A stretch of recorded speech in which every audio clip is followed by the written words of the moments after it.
pinged. All right, already.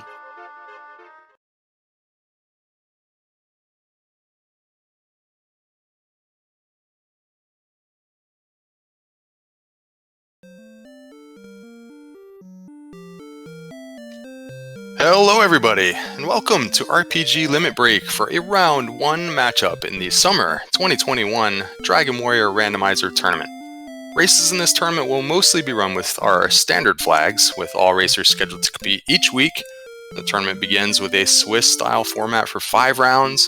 Those who finish with a winning record, along with maybe a few additional wildcard qualifiers, will advance to an elimination-style playoff bracket to determine this year's tournament champion. And the first round of Swiss action matchups were determined from a random drawing, and due to luck of the draw tonight, we have ourselves a heavyweight matchup between two grizzled veterans. It's brianwilliams42 and Centroid41. Brian's been playing for about 2 years and has constantly been a top 10 runner in the rankings, legitimate shot to win this year's tournament.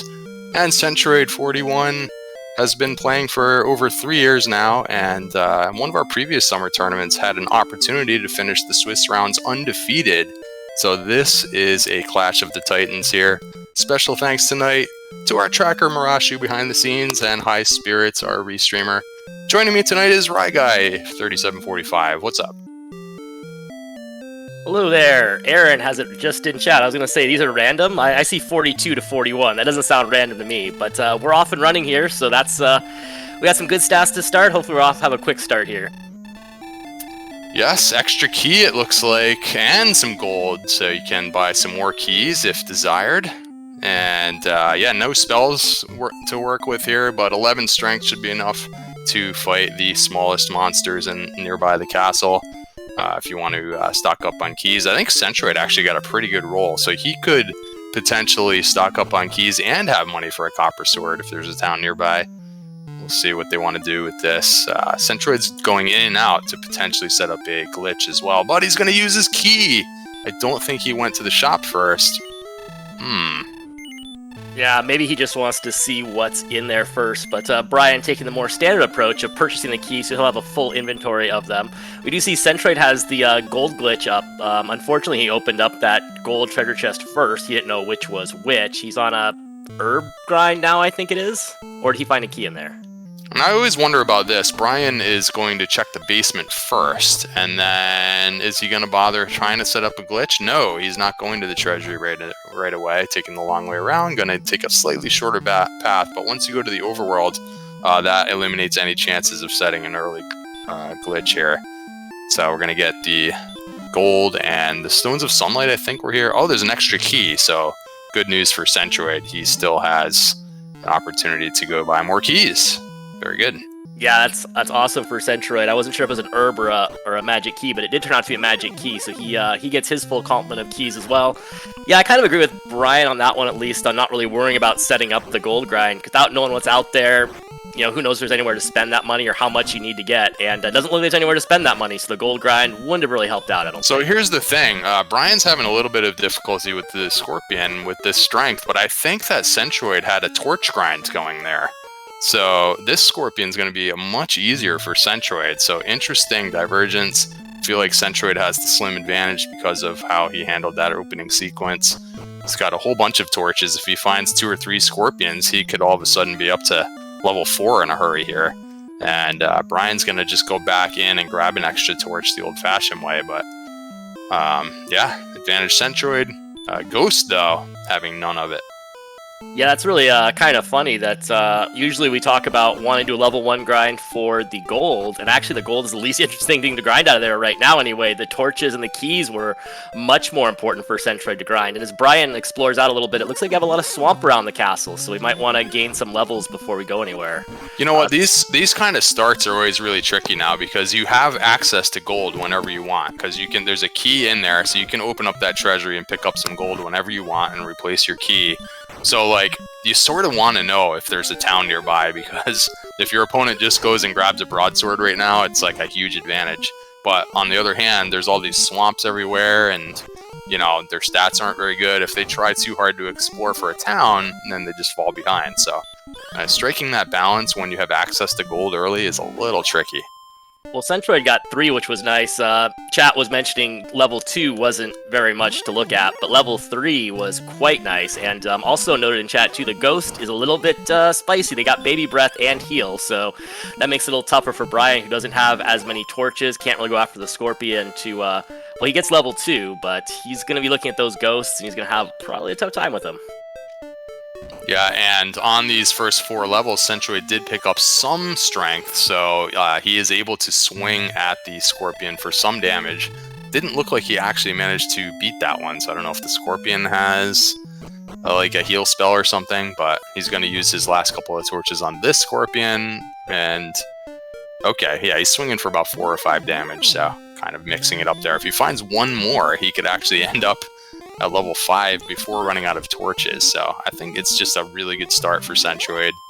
Brian having a little bit of trouble getting off the first couple of levels with these low stats. Those torches are huge for Centroid. He's been able to just, well, torch his way through Scorpions, and Brian does not have that option, only having the 1 torch. Yeah, he's going after this Ghost. Not sure if Brian had seen the Fire Breath yet from the Ghost.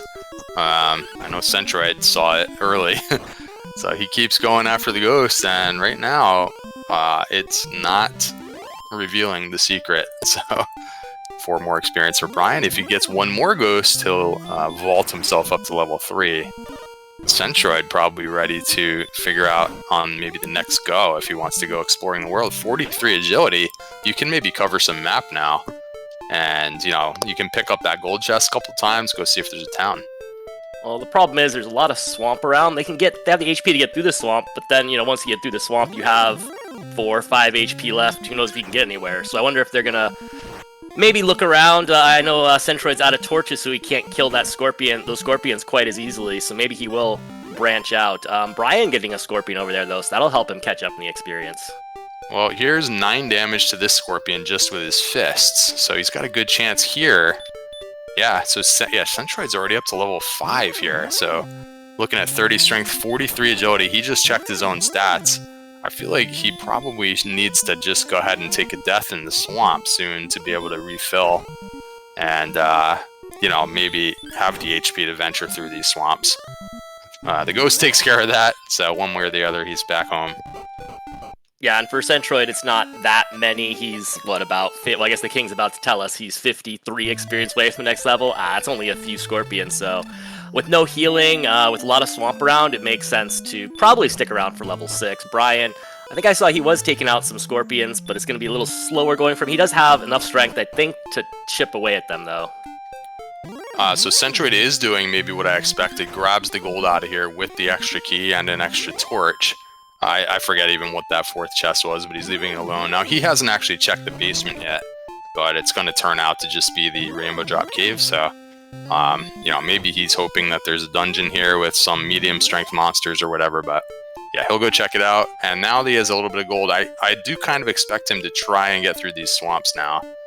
41 hit points, like you said, it's not that much if this swamp is really big, but I think you can get through there. You can kind of go around the edge here and try and get away, but he's going to stick to the early zones for a little while longer.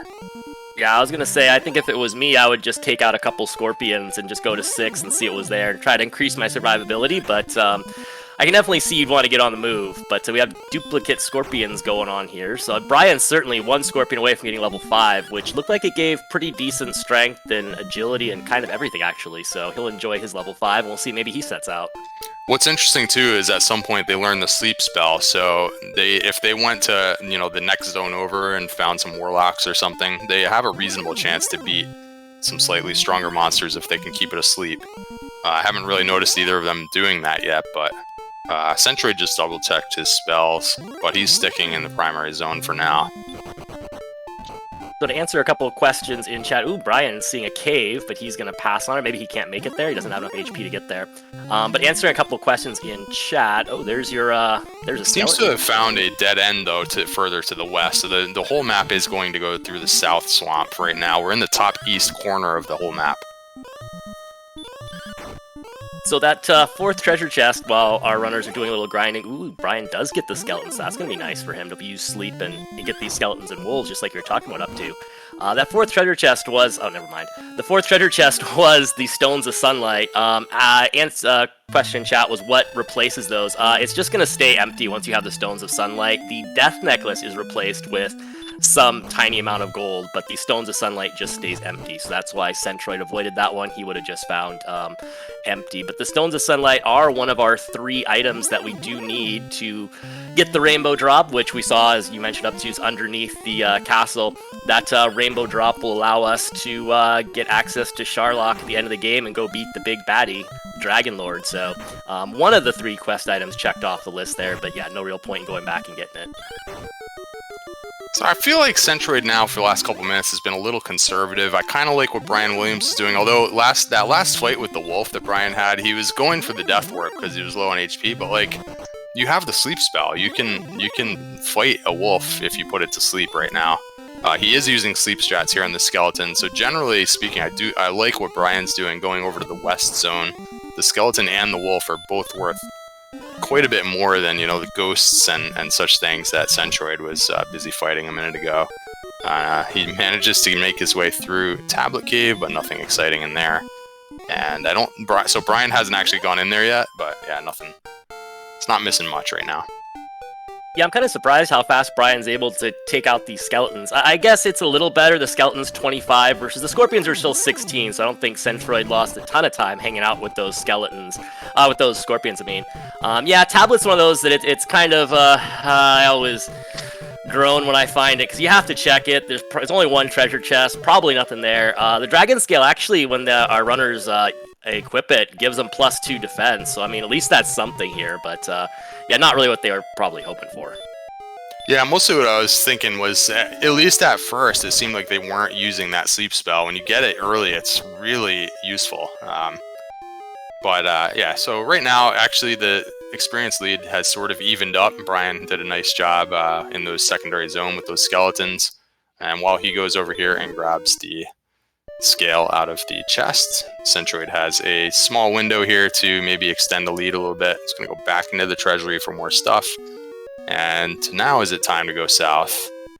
He's got some money, he's got another torch, and he's going to go through the south swamp here. Yeah, Centroid's decision makes perfect sense, because I don't think he just got level 6. I don't think he really want to hang around for another 160-some experience on Scorpions. But Brian knows about the wolves, he knows about the skeletons over there. I wonder if he wants to do a little more grinding right now, using that sleep spell maybe on those wolves. And it wouldn't be that many wolves to level 7, we'll see. See, the only question about that is, in the situation they're in, they have access to this gold. So I feel like that makes it a little more of an emergency to go try and find a town. Because I mean, like I said, if your opponent now in the first few minutes has a broadsword, I mean, they're just chopping through those wolves like no problem. You know what I mean? So you don't want to fall behind in that respect. But at the same time, now Centroid's making a pretty long walk, and there are no towns.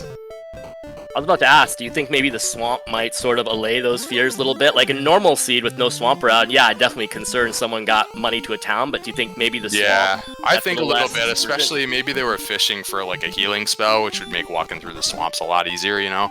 But without healing, yeah, you're taking a lot of damage in the swamp, and there's no way to get it back. But yeah, I don't know. I think they're both striking a pretty good balance here. So they've both explored a little bit out there. We're finding green dragons and golems, of course, and no towns in the immediate future. So if you've seen enough of the map now, maybe you figure, okay, so there's no town. I don't have to worry about taking this gold somewhere. Now maybe I should go back and fight the wolf. So that's kind of what I would do. I was just about to say that. I wonder if they see enough of the map to go find the wolf, and both of them are back in the treasury grabbing gold and grabbing torches and stuff. So I wonder if they're going to set out again. What do I know? They're just getting more gold and they're going back. Actually, Centroid's grinding, but he's grinding the early zone. He's grinding the scorpion instead of trying to use sleep strats on a stronger monster, so we'll see. He hasn't, I don't think he's seen the skeletons and the wolves off to the west, has he? But man, that's a lot of scorpions to level 7. Even this Drakey down here would be better, although he's not on desert tiles. This kind of makes sense, though. Centroid saw a lot of the map, so he's kind of resigned himself to going back to grind. Brian didn't see quite as much, so maybe he's going to set out again and see if he can explore a little more, maybe find that town he's hoping is just... Yeah, I will say, as far as primary zones go, like, the scorpions popping up a lot. So it seems to only be ghosts and scorpions mostly. There probably were some other monsters, but he just happened to see a whole lot of scorpions. And I guess if you think that's going to keep happening, then it becomes more reasonable. But right now he's fighting ghosts. This just seems too slow to me. Brian's way out there on the map trying to get away from a wizard, but actually they're a favorite to run from a wizard right now, by the way. They've gotten some really good agility gains early on. Yeah, the stats, I know in the Discord it's been one of those things about, oh, the stats are so bad in this new version, but actually the stats are pretty solid here. I mean, the agility and HP are both already in the 50s. The strength is pretty decent for level 6. The MP's lacking behind, but I mean, we only have sleep and radiant anyway, so whatever. I mean, this is the perfect time to go, like, use your sleep strats. It's great. You have enough strength to damage. Like, Brian's found a Drakima mixed in with the skeletons and the wolves. This is the zone right here. You want to camp out right under this tablet cave, which is the west zone. For those a little bit less familiar with the rando, the zones are laid out such that in the vanilla game, there is a grid of zones where each one is a 15 by 15 tiles square. And same's true in the randomizer, and there is a square right around the castle that has the smallest monsters up to Scorpion. And then there are 4 more zones that make a cross around that central zone. And so that's the north-south zone that has a little bit stronger monsters, and the east-west zone, which has the same set of monsters, but it's, mixed up differently. And so people that run this game, they know that, if you're kind of done fighting ghosts and slimes, then you want to go a little bit to the west or a little bit to the north or whatever, and you'll see slightly stronger monsters, but not like red dragons and golems and stuff. So that's what Brian's doing. He went over to the west zone, and this is the sweet spot for him right now. He's chopping them up with that sleep strat. He's good to go. He's about to hit level 7 if he can get one more wolf here. West zone. Or I guess two more wolves. Isn't that off to the east? I couldn't save the east-west jokes till we got the coordinates, but I'm sure I'll have more of those. I wonder though, like, has the question in chat was why isn't Centroid in Zone 2, and the response was he hadn't seen the enemies in there. Did he see the dead end off to the west? I mean, I feel like going through all those mountains, he would have seen at least one enemy if he saw that dead end over there, but he seems content to go after the scorpions, and actually, he's got level 7 right here, so it wasn't that much slower, I guess. He just happens to be getting a lot of scorpions. Like I said, usually the primary zone's not quite that good. And when you're just one-shotting a scorpion and you're probably defense breaking it, I mean, there's nothing wrong with that if you can get it to keep popping up. It's just that there are a lot of red slimes and ghosts in here as well. There's nothing wrong with level 7 that Centroid got, and Brian is on the cusp of getting really good strength, agility, HP. The MP was lacking a little bit. They got return, but all of a sudden, look at that. Agility's popped up orange. You're almost to 70 agility. That's endgame. We both, all of us, have dove the endgame with less agility than that. So the one thing holding them back is they just don't have a healing spell, and there's no town where you can buy any herbs or anything like that, and there's a bunch of swamps. So, like, normally, you've really got to get out there on the map with these stats, and you have the sleep spell. You could fight a wolf lord right now with the sleep strats, but the problem is you're going to take some damage, and then there's no way to heal it back. So it's a little bit of a tricky decision here. I feel like Centroid is about to go for it again, heading a little bit to the south. And Brian is, I'm not sure where he is on the map right now. Is he heading? Yeah, he's in the same place, heading south. Time to go. I don't think I'm too surprised with this. Ooh, a Droll Magi. That might be, you see Centroid going for the sleep strats on the Droll Magi, or at least putting it to sleep to run away. I wonder, maybe they're not quite ready for that yet, but, yeah, 600 is a long way to go on Scorpion, so I understand Centroid taking off, and even on a Wolf, I think it's right. I think it's time to go look around. Oh yeah, the stats are there. You got your sleep spell. You got to at least see if there's a town, because again, we do have money that we could carry to a town if there's one reasonably close, but man, they have made it a ways out there, and there's nothing. So we finally have a cave here on Brian Williams' screen, but yeah, mostly you're looking for towns at this point. And Green Dragon sends him home. Sleep Run on the Magiwyvern would be a great play here, and Centroid does exactly that. Magiwyvern highly susceptible to sleep, and you don't want to be fighting it right now, so Sleep Run is always a tactic that you need to keep in the back of your mind. We have Swamp Cave, maybe a tile check, or maybe see if we back into Garenham. That's the old, we're hoping. That's what he's doing. Definitely want to see if it backdoors into Garenham or maybe, puts you right in front of the town or something. That's, Wraith Knight in there. That's the last thing you want to see after kind of fighting your way to that cave. Just 3 steps away from the stairway, and he gets the Wraith Knight. It's too bad.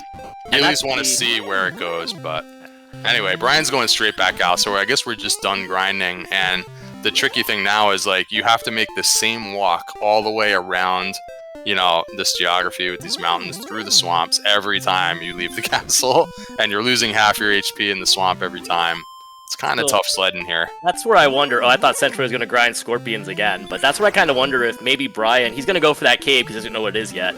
But, what have we seen? Well, we've seen Magiwyverns, we've seen wizards, we've seen golems, we've seen green dragons. Like, sure, you have the sleep spell to help you get away to some extent, but even if your stats are pretty good, that's tough. They both took a turn, like, hugging the south where there's a coastline going across, and then now they both have done, like, hugging the northern where there's, like, these mountains that go across. There's just nothing. Oh, there are no towns. An armored knight. That'll make it so much easier. So I wonder who the first one is to just say, you know what, it's time to go to level 8 or something. Yeah, let's get level 8. Maybe get some heal. Like it looks like Brian has said that. Brian's seen enough carnage. It doesn't take too many wolves, and if there's a heal spell on level 8, that is huge. So here we go. Brian's going straight to the wolf. Yeah, so this is where I hope Centroid kind of branches out a little bit, because if he's going to try to keep up with scorpions, I mean, the skeleton to scorpion's not that big a difference, but the wolf to scorpion's a pretty significant difference. Yeah, and the key to me on this grind, if Brian is going to stay here, is you have to use that sleep spell. You gotta not take damage, because you can't heal the damage back up, so the less times you're dying and going back to the king, that's like 30-45 seconds every time you do that. So put even the smaller enemies like the Drakima, just put it to sleep. Just don't take that counterattack. You got 20 MP to work with. But no, he's just swinging at the skeleton. Skeleton's actually not damaging much because the agility is so high that they are defense breaking some of the small monsters. But little by little, you are going to get whittled down here. So one of the other problems too is that Centroid, as we mentioned, had not seen that west zone. He's found some Drakeemas down here, but they're on plains tiles, and the plains tiles encounter rate much lower. So he's getting Drakeemas, which are worth less experience, and he's getting them less frequently. So Brian is actually already only 80 experience away from level 8. He's going to have level 8 first, and we'll see if it helps him go anywhere. Yeah, actually, the defense breaking, he really isn't doing taking much damage from the smaller monsters. So I guess it's reasonable for him to just attack them. I guess if he goes and encounters a wolf, you use the sleep strat on the wolf and just fight your way through the others. There's a slime mixed in here, but otherwise it's a pretty good zone. Yeah, and Centroid Zone, too, just comparing the grind. Centroid Zone has, I think, a Magician or something like that, and again, he's going to get way fewer encounters, so it's really unfortunate he hasn't seen that West Mountainous Zone yet. Yeah, you just really have to be aware of how the zones are laid out. So, like, if you just walk directly west from the castle, you'll end up in the West Zone, and same with, like, North-South or whatever. So I think he's found the North-South Zone here, but it's, like you said, it's in the plains tiles. You might not be getting quite as good monsters.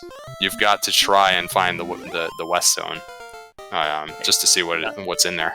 So Brian's at 8. We'll see if that gets him. Ooh, no. Oh, boy.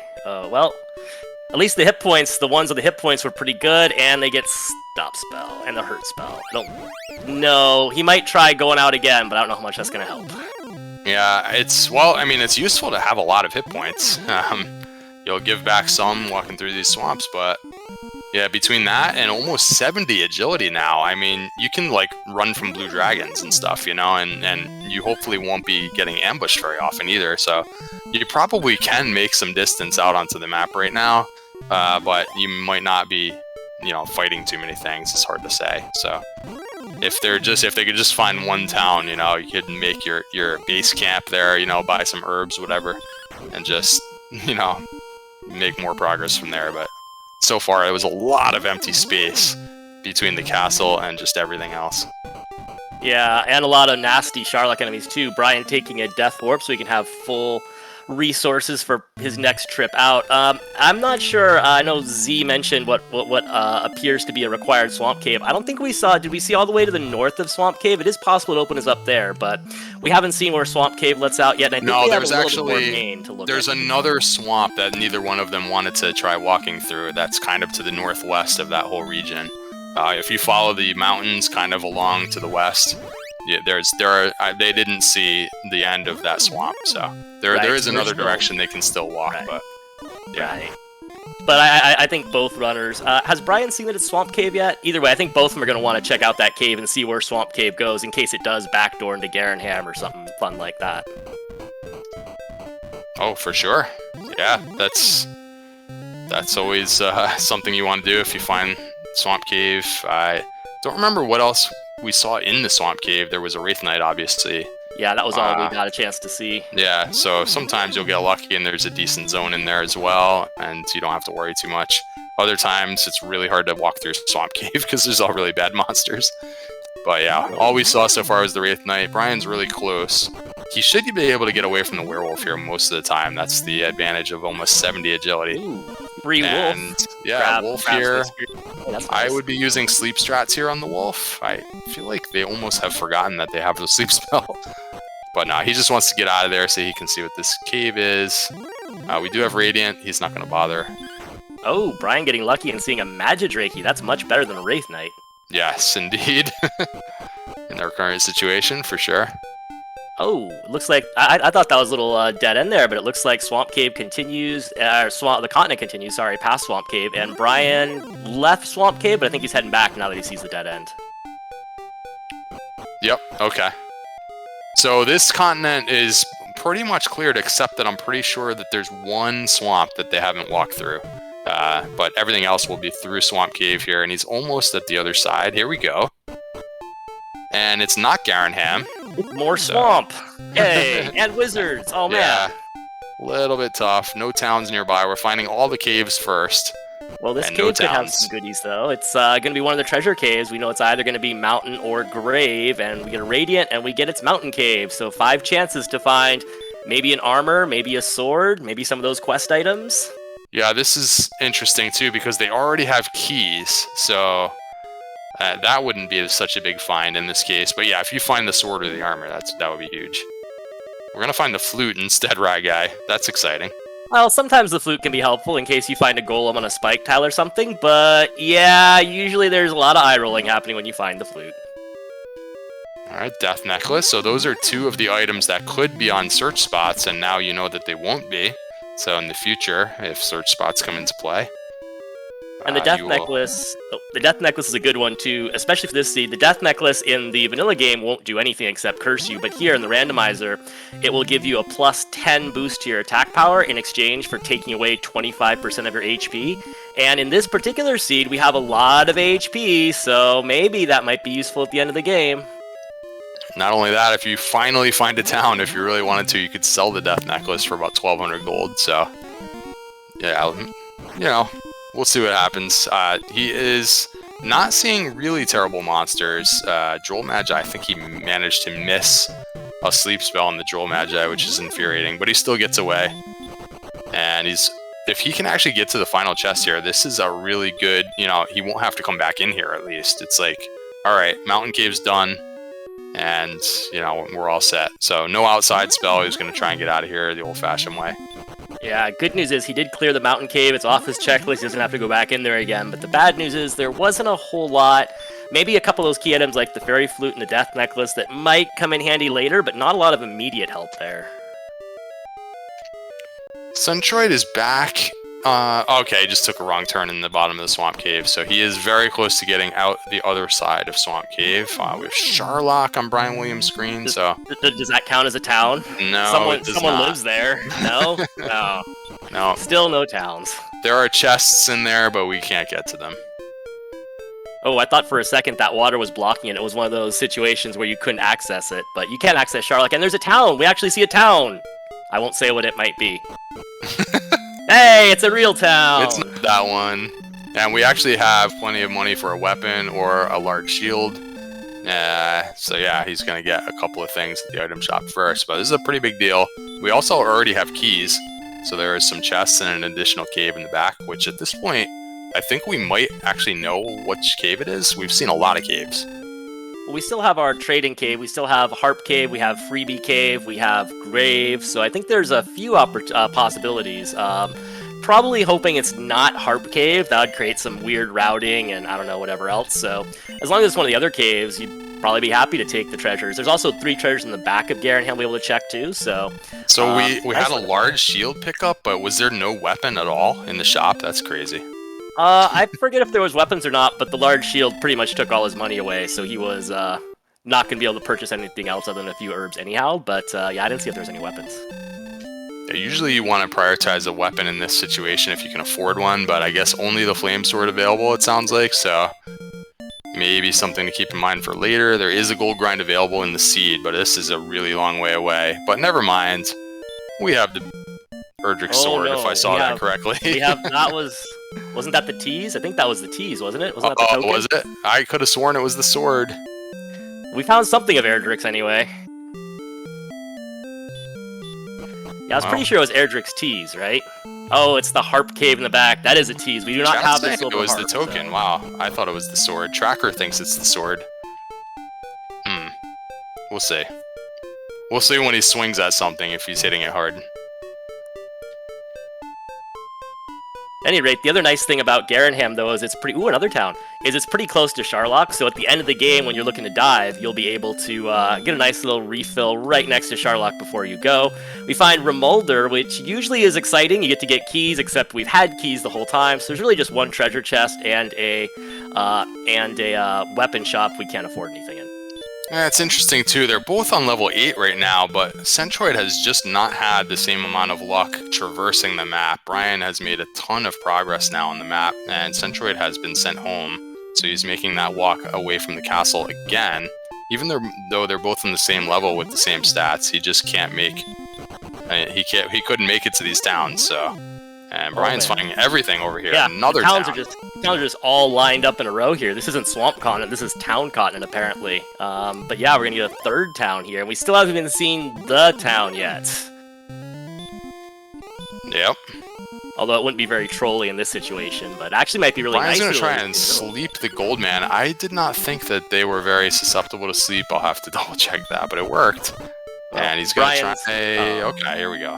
Ryan was looking for some cash, I guess, but yeah, it's Breckenary, which... Yay. Well, we can get a bamboo pole if he doesn't yet have a weapon. Oh, I was hoping he'd grab the bamboo pole. Aaron, by the way, bringing up a really good point in chat. We could have told if it was the token or the sword based on the sprite. The sprite's not holding a weapon, so it couldn't have been a weapon. But, yeah, 13 out of 16 sleep resistance. I knew it was something like that, so pretty surprising for Brian to try the sleep there, but... Yeah. Well, it worked that time, which was fun. And now he's fighting a droll with not looking like he has Erdrick's sword, so confirmed. Not a whole lot of damage there. So Centroid is settling down into this mountain region south of the swamp. I guess hoping to find more of those Drakeemas and just... we know he ran into some trouble trying to get through swamp and trying to find all of the towns that Brian has found, so he's decided he needs the level. He's about 200 experience away from level 9. I am confident, though, that Brian picked up the fighter's ring in Garanham, did he not? So... yeah, I feel like I do remember the fighter's ring from somewhere. Yeah, whether or not he put it on, I guess, maybe somebody else knows for sure, but... this whole area seems to have ended for Brian, so he will have to find a totally different place to go exploring, but at least he can kind of hopscotch along these towns and, you know, take an inn when necessary and, you know, find another way out. He's got access to herbs as well, which is nice. I don't know, I'm pretty sure this is way too far to start thinking about bringing gold to, but you know, once you round up some cash, you can buy like a chainmail or something like that. Well, he just got a chainmail. He was looking at that hand axe thinking, man, can I save up over here? But it's a little sketchy. You could get sent home at any point. So grabs the chainmail. So now he's got chainmail, large shield. And, you know, if they ever learn the repel spell or whatever, that'll be better than having nothing. And, you know, he's taking less damage as well. Things are good. He seems to like whatever monsters are popping up here for his current strength level. The Wraith, I guess, is a pretty good situation when you have 46 attack power, so I don't blame him. Wraith has the hurt spell, so it makes it even weaker than normal. If this is the exact enemy he's looking for, that's a pretty pretty good decision. Maybe Well, there's something else good here, like a Droll Magi. Wonder if he's going after more gold man. Ooh, the Droll Magi, good call. I wonder if he's going after a gold man. Ooh, bad call on the Droll Magi. Oh, okay. That's too bad because you can put the Droll Magi to sleep pretty well, but yeah, if they're gonna wake up and go with the DL2 breath, then they're off the table for now. That's too bad because that was looking like a pretty good zone. I liked the idea. But now he's got to make this walk from the castle all over again. It's so far away. And meanwhile, this whole time that Brian was busy doing all that, Centroid has been just grinding the south zone here. There are some metal scorpions mixed in with some of those smaller monsters you mentioned last time. So he's been looking for that metal scorpion. It seems to be popping up a few times, and he's trying hard to get level 9 so that he can get a healing spell. Look at that, Brian has the same idea. Yeah. He's like, alright, I'm going to go find that wolf that I saw before.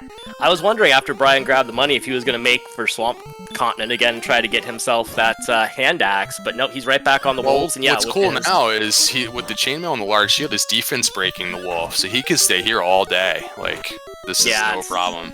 It's not going to take him too long to catch up. These wolves are going to be way faster than the Slimes and Drakeemas, although Centroid's been on this dedicated grind, and he is, what is that, 930? He's like 40-ish experience away? Oh no, it's a 901, 75 experience. Yeah, he's got a slight lead now experience, but he has not seen anywhere near as much stuff as Brian now at this point. He's still got to go track down that token, and, you know, all of that, so... Yeah, that's true. That said, though, I mean, once you get over to Swamp Continent and you see that mountain cave, I think it's a pretty natural progression. You're going to see Mountain Cave and dig that, and then continue on and see Garenham and see Remolder and see Breckenary, and it's going to be a pretty natural progression. There's nothing really time-sensitive there. I mean, you need the token eventually, but you don't need to... So yeah, you'll be diving through the Mountain Cave. I don't remember if he was actually fighting anything in there. Yeah, it all depends, like... You know, if he gets a really good level and he's able to just fight more things, then a lot of that stuff becomes better, right? You're fighting things in Mountain Cave instead of running away. There's always the hope that level 9 could bring that fantastic spell of Hurt More. I would settle for heal at this point. Well, but yeah, I mean, Hurt More would solve a lot of problems as well. A lot of good things can happen when you get one more level, and we're about to see what's happening with Centroid here. Level 9. Oof, well, there's a lot of good power there, and I guess there was some HP and agility, but man, there's a lot of power there. We can punch things in the face, because there are no weapons nearby. So, good thing that strength score is coming along, otherwise we would still be fighting scorpions right now. Well, I mean, Brian knows where to find a bamboo pole. Mm-hmm. Yeah, he passed on that, I guess. I always wonder about that. It's like... It's not worth the time to watch the text, like telling me that I just bought a bamboo pole. Like, well, speaking of Brian and those wolves, just showing how quickly he caught up, he already picked up that level 9, so those wolves were much faster. Yep. And so now that they're both on level 9, I guess it's time to try one more time onto the map. Centroid hasn't been anywhere near as far as Brian, so I wouldn't be surprised if Brian sticks around here, but no, he's going for it as well. He figures that power gain is enough to open things up for him. Centroid was exploring to the north of Swamp Cave. Looks like maybe he was not all that excited with the Wraith Knights and maybe the Green Dragons hanging out around the Swamp Cave. So he tried north and saw it does keep going for a little ways up to the northwest. So I wonder if maybe he tries that. There's a swamp there that nobody's walked through yet, I believe. And I think Brian's kind of walking that way now. If you hug these mountains... You eventually, there's just a swamp over there. They were both earlier on, 20 hit points. It's like right here. And nobody's really gone there yet. Because, no healing. Yeah, Centroid was up here a second ago and he got killed by the wizard. And Brian's heading that same way. Yeah. And, ooh, he's got a So there's a little path here. It does keep going. So maybe something's over here. Yeah, nobody's been this far yet. Oh, Centroid has found the Zone 2 over there with the stronger enemies, and he has found out that the Droll Magi has DL2 breath. Ooh, yeah, unfortunate. Again, another monster that you may want to just, throw that sleep spell out there. It's an underutilized spell, it's at least in this race so far. I would be using it a lot more. Like this Wolf Lord, why are we taking damage? Just put him to sleep. Hey, there's a town. It could easily be the other town. This is a good chance it's Oxness this time, and it is. Yeah, and Brian wants nothing to do with it, but he's going to be interested in that cave, which either has to be bonus cave with the free treasure chest inside, or the grave with a whole bunch of goodies in there. Brian finally tries the sleep run, and the Magic Wyvern doesn't go to sleep. It's like 1 in 16 to miss that. He's actually going after it. Yeah, the power gain makes it so that he actually is doing damage. He could 4 or 5 shot the Magic Wyvern if it stays asleep. And Centroid has a bird facing the other direction. He's going to get as well, it looks like. So we got a couple Wyverns going to go down here. Yeah, keep those guys asleep. They can't hit you if they're sleeping. There we go. Very nice. And this seems to be a dead end, actually, for Brian Williams, in addition to finding the grave. Yeah, so everything else now, I believe he actually has full cleared the first continent. So everything else from here is through the swamp cave. Swamp, yeah. Once he gets this done, yeah, he's going to be looking for the sword, the armor, and we still have that silver harp out there. I wonder, I'm guessing he's probably going to full clear the place, probably check the basement as well of grave. We get gold, we get our second belt, and we have at the top floor an herb. Yeah, it's always a question. In what situations would you skip the bottom and which ones would you keep going? I guess he's going to attempt to keep going here. Yeah, it makes sense to me anyway. I feel like there's so much stuff we're missing. Like I said, we need both Erdrick's sword, Erdrick's armor, we need a silver harp. We have seen 2 belts, but I guess I understand. We're here, let's just go check the bottom and see what's there. Yeah, on the other hand, you're going to have to come back to this region anyways eventually because you're going to need to go check out Hawksness. So if you did end up skipping it, it's not like it would be out of your way to come back to it later. But yeah, for now, he's going to just take care of it now. There's kind of a mix of weak and strong enemies in the top zone, so not really great for their current situation. Maybe these bottom zones will be more friendly for experience mining. Always love it when you see a green dragon next to a Drakey, right? Only in Rando. It's one of the charming things about the game. You're going to hate at least one of them, and in this case, I think Brian hates both of them. Interesting that Centroid with 4 hit points is just hoping to chop his way through this Droll Magi that he put to sleep. He knows that it has Dragon Lord Breath, but even if it just woke up and attacked him, he would be dead. But he gets the kill. He got it. Oh, and he's actually close to home, so somehow he was in a random zone a little bit beyond the west zone, I guess. Yeah, he found a zone with these metal scorpions and the Droll Magi just on the very edge there, and the Wyverns too. Yeah. Pretty good zone, actually, with the sleep strats. And, of course, he misses. Yeah, they're missing sleeps in this seed that, like, I think it's maybe 4 out of 16 to miss the Wyvern. Like, a lot of these are heavy favorites to put the enemy to sleep, and they're missing.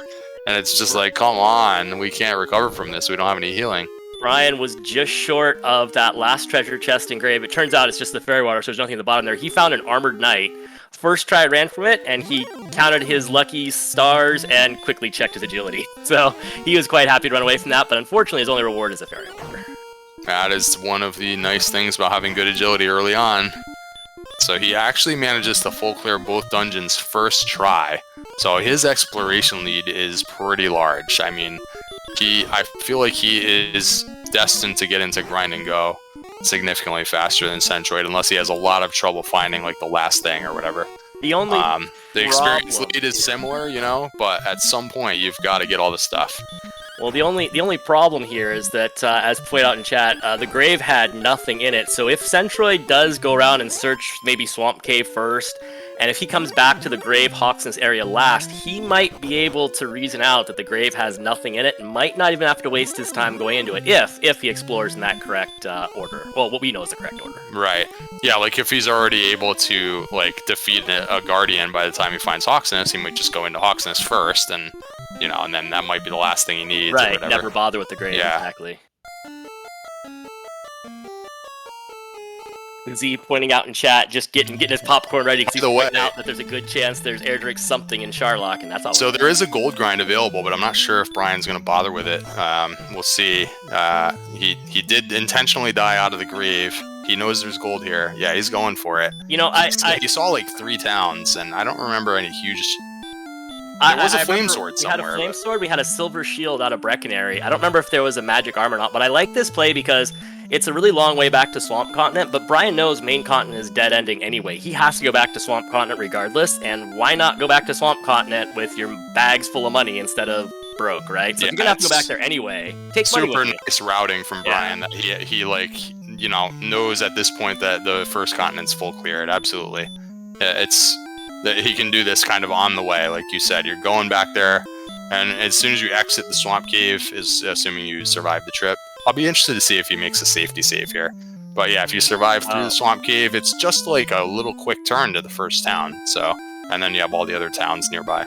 Yeah, he's definitely gonna safety save, but like I said, at the you die, you're gonna have to restart your trek anyway. So everything you need is over on Swamp Continent. So you're gonna get there one way or another. Might as well have 32,000 gold in tow when you get there. Yep.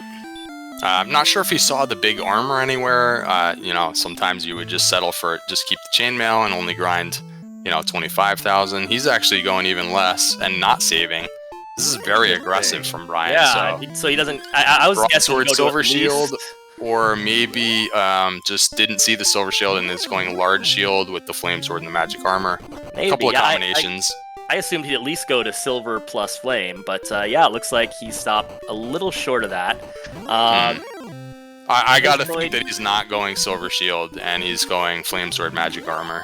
Based on the man, I always love the silver shields in gold grinds because you're gonna actually keep that throughout, right? The flame sword, the magic armor, and you've seen the silver shield, I would totally go for it here. But anyway, Centroid he doesn't remember seeing it.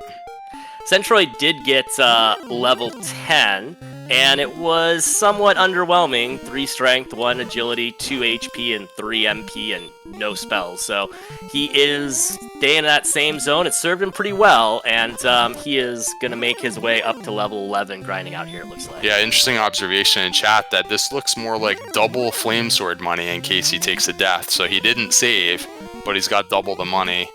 To me, it's like faster to just save, but you know, if you make it there with this much money, then you can spend the rest on good armor as well. So it's sort of like what Brian both ways. What Brian is thinking is there's some good things to kill wolves and magic wyverns and stuff, and if you do the safety save reset, you can't really kill anything on the way because you're gonna if you die, you're gonna reset all that experience away. So this way, if he dies, he gets sent back home, but he gets to keep all the experience he's picked up on the way. And so yeah, double flame sword looks good. Yeah, it's just a really aggressive play to, you know, try and save a half a minute here and a half a minute there by not completing a full gold grind and not going to the shop with the silver shield and all that. So I'll see if it pays off. It's hard to evaluate the silver shield because in some seeds you can repel so many Sharlock monsters at the end that you could be saving, you know, multiple minutes by having it, you know, just repelling things at the end. But yeah, I was gonna say, yeah, hard to say. I think Brian's main thought process right now is we have really high agility, it's only going to get higher, and we don't need the silver shield. But exactly as you point out there, if you have the extra 10 defense power, you're heading that way anyway. If you have the extra 10 defense power, who knows what you might repel. It might lead to, you know, 4 or 5 or more fewer encounters in Sharlock. That saves you time. So yeah, it is kind of tough to balance there. Meanwhile, I'm getting a little concerned for Centroid because he is grinding a long time. Now, I love my early grinds. Don't get me wrong, I will do this on occasion as well. But man, this is a long time without seeing a whole lot of map. I don't think he's seen a town yet. So yeah. I kind of get it from such. I wish he'd go over that further west zone and take on those wyverns at least. I think that would be faster. I know the Droll Magi live out there, but you're so close to the castle, you know, take a death, whatever.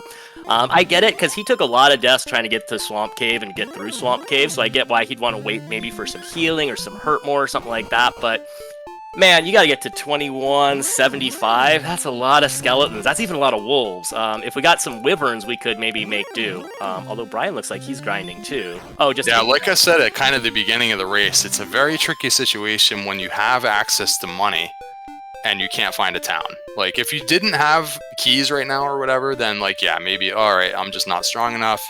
I gotta grind. There's no town, whatever. But it's kind of brutal thinking like, well, I could just be getting the flame sword soon, like Brian's about to do, if I just went out there a little bit. Because you already have keys. When you have keys and you have access to money, it's like, you kind of need to find some towns, but yeah, I think Centroid did his due diligence. He went way out there. He found some really big monsters, and he just was like, you know what, I'm not doing that anymore. I gotta get some levels. So I understand it. And now, like you said, I think he went back to the wolf zone, right? Skeletons and wolves. Yeah, he's going back to wolves and skeletons. This is just really a long time. Yeah, I do wish, like I said, I know there's more death waiting for him further out. Well, there he goes. But that wyvern is so much better, and even if you take a couple of fire breaths from a droll magi, you only have like a 10-second walk to get back here, so it's not a huge deal.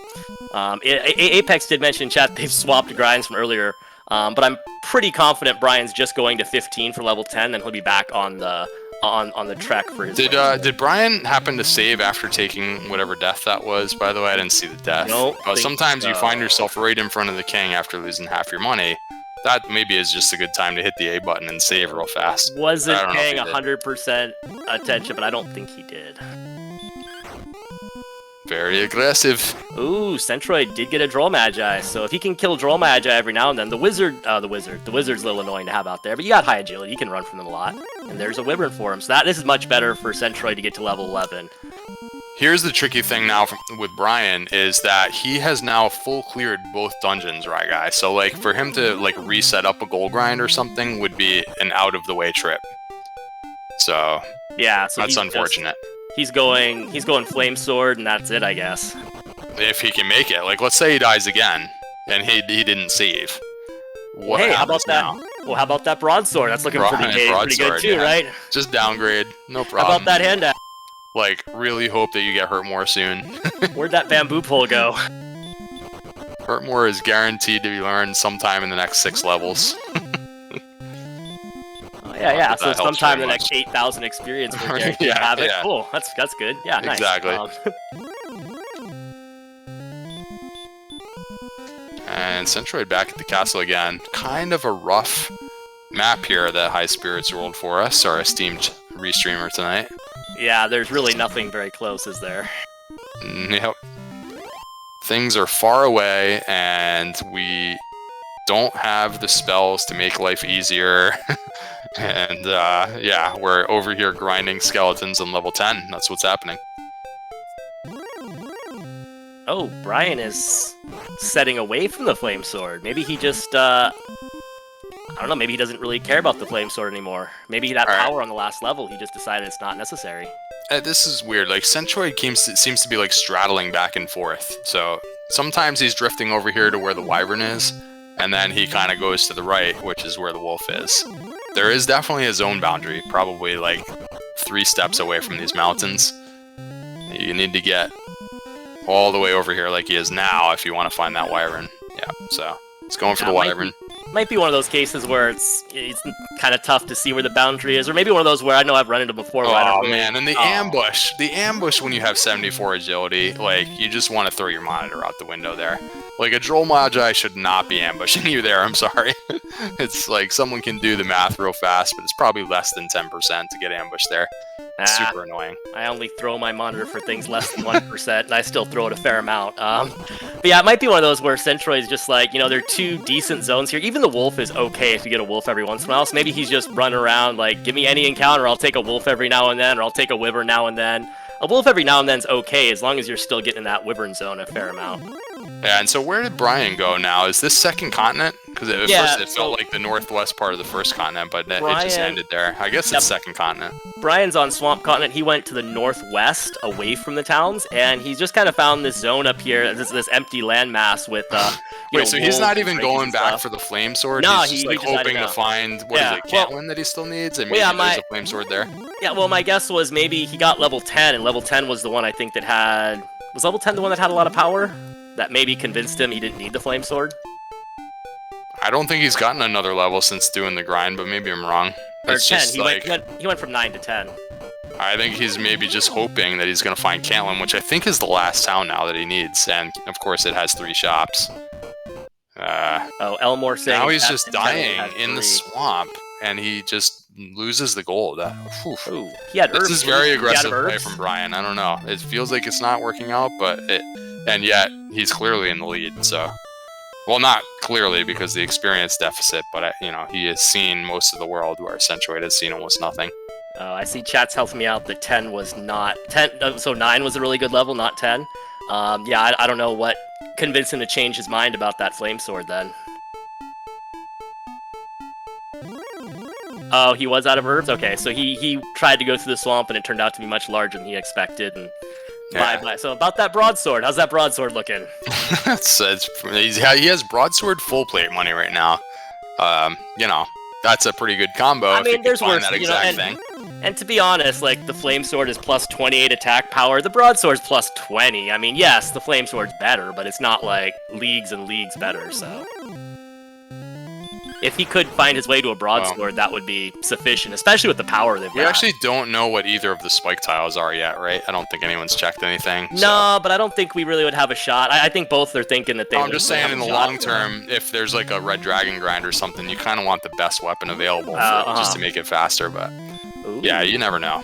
Look at this little desert that Brian's found. He just had a metal slime run away from it, then there's a Druid Lord right behind. I wonder if he sits down and grinds for a little bit, and like, Garanham's not that far away. Centroid is on his way. No healing, but we have the big... Oh, so there it was at 11, huh? The big fireball. I imagine. And now he's just going to go over here and fireball the Wyvern and the Droll Magi, I think. It's just like, alright, now I have I'm one-shotting things now. Here we go.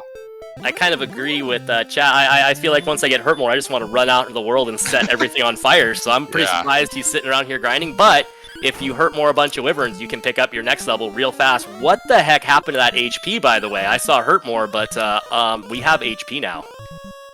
Yeah, so I think he's just using up the rest of his MP on a zone that he knows is pretty good for hurt more. And as soon as he's done, you know, once he takes a death here, he'll have full resources and he'll make a big run. Yeah, 100 and whatever HP is more than enough without healing to get to the next town for Centroid. So I mean, that was things are looking good for him, and if he can get somewhere in the next 5 minutes, he can try and start closing this exploration gap. Otherwise, you know, Brian's about to get this level in the next few minutes as well.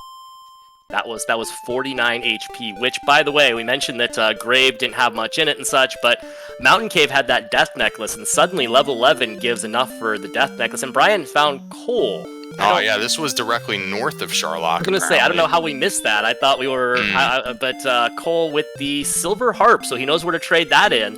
And we've got all three... Well, Brian has all three quest items in once he trades in that harp behind Garanham. We know the Rainbow Drop is behind Tantago, so he's got all of his quest homework done, but he still needs his Erdrick's sword and Erdrick's armor. And hey, look, Cole also has a broadsword and full plate, as you mentioned. Both of which can be in Charlock. I don't want to curse things too much, but it is possible for sword and armor to be in Charlock.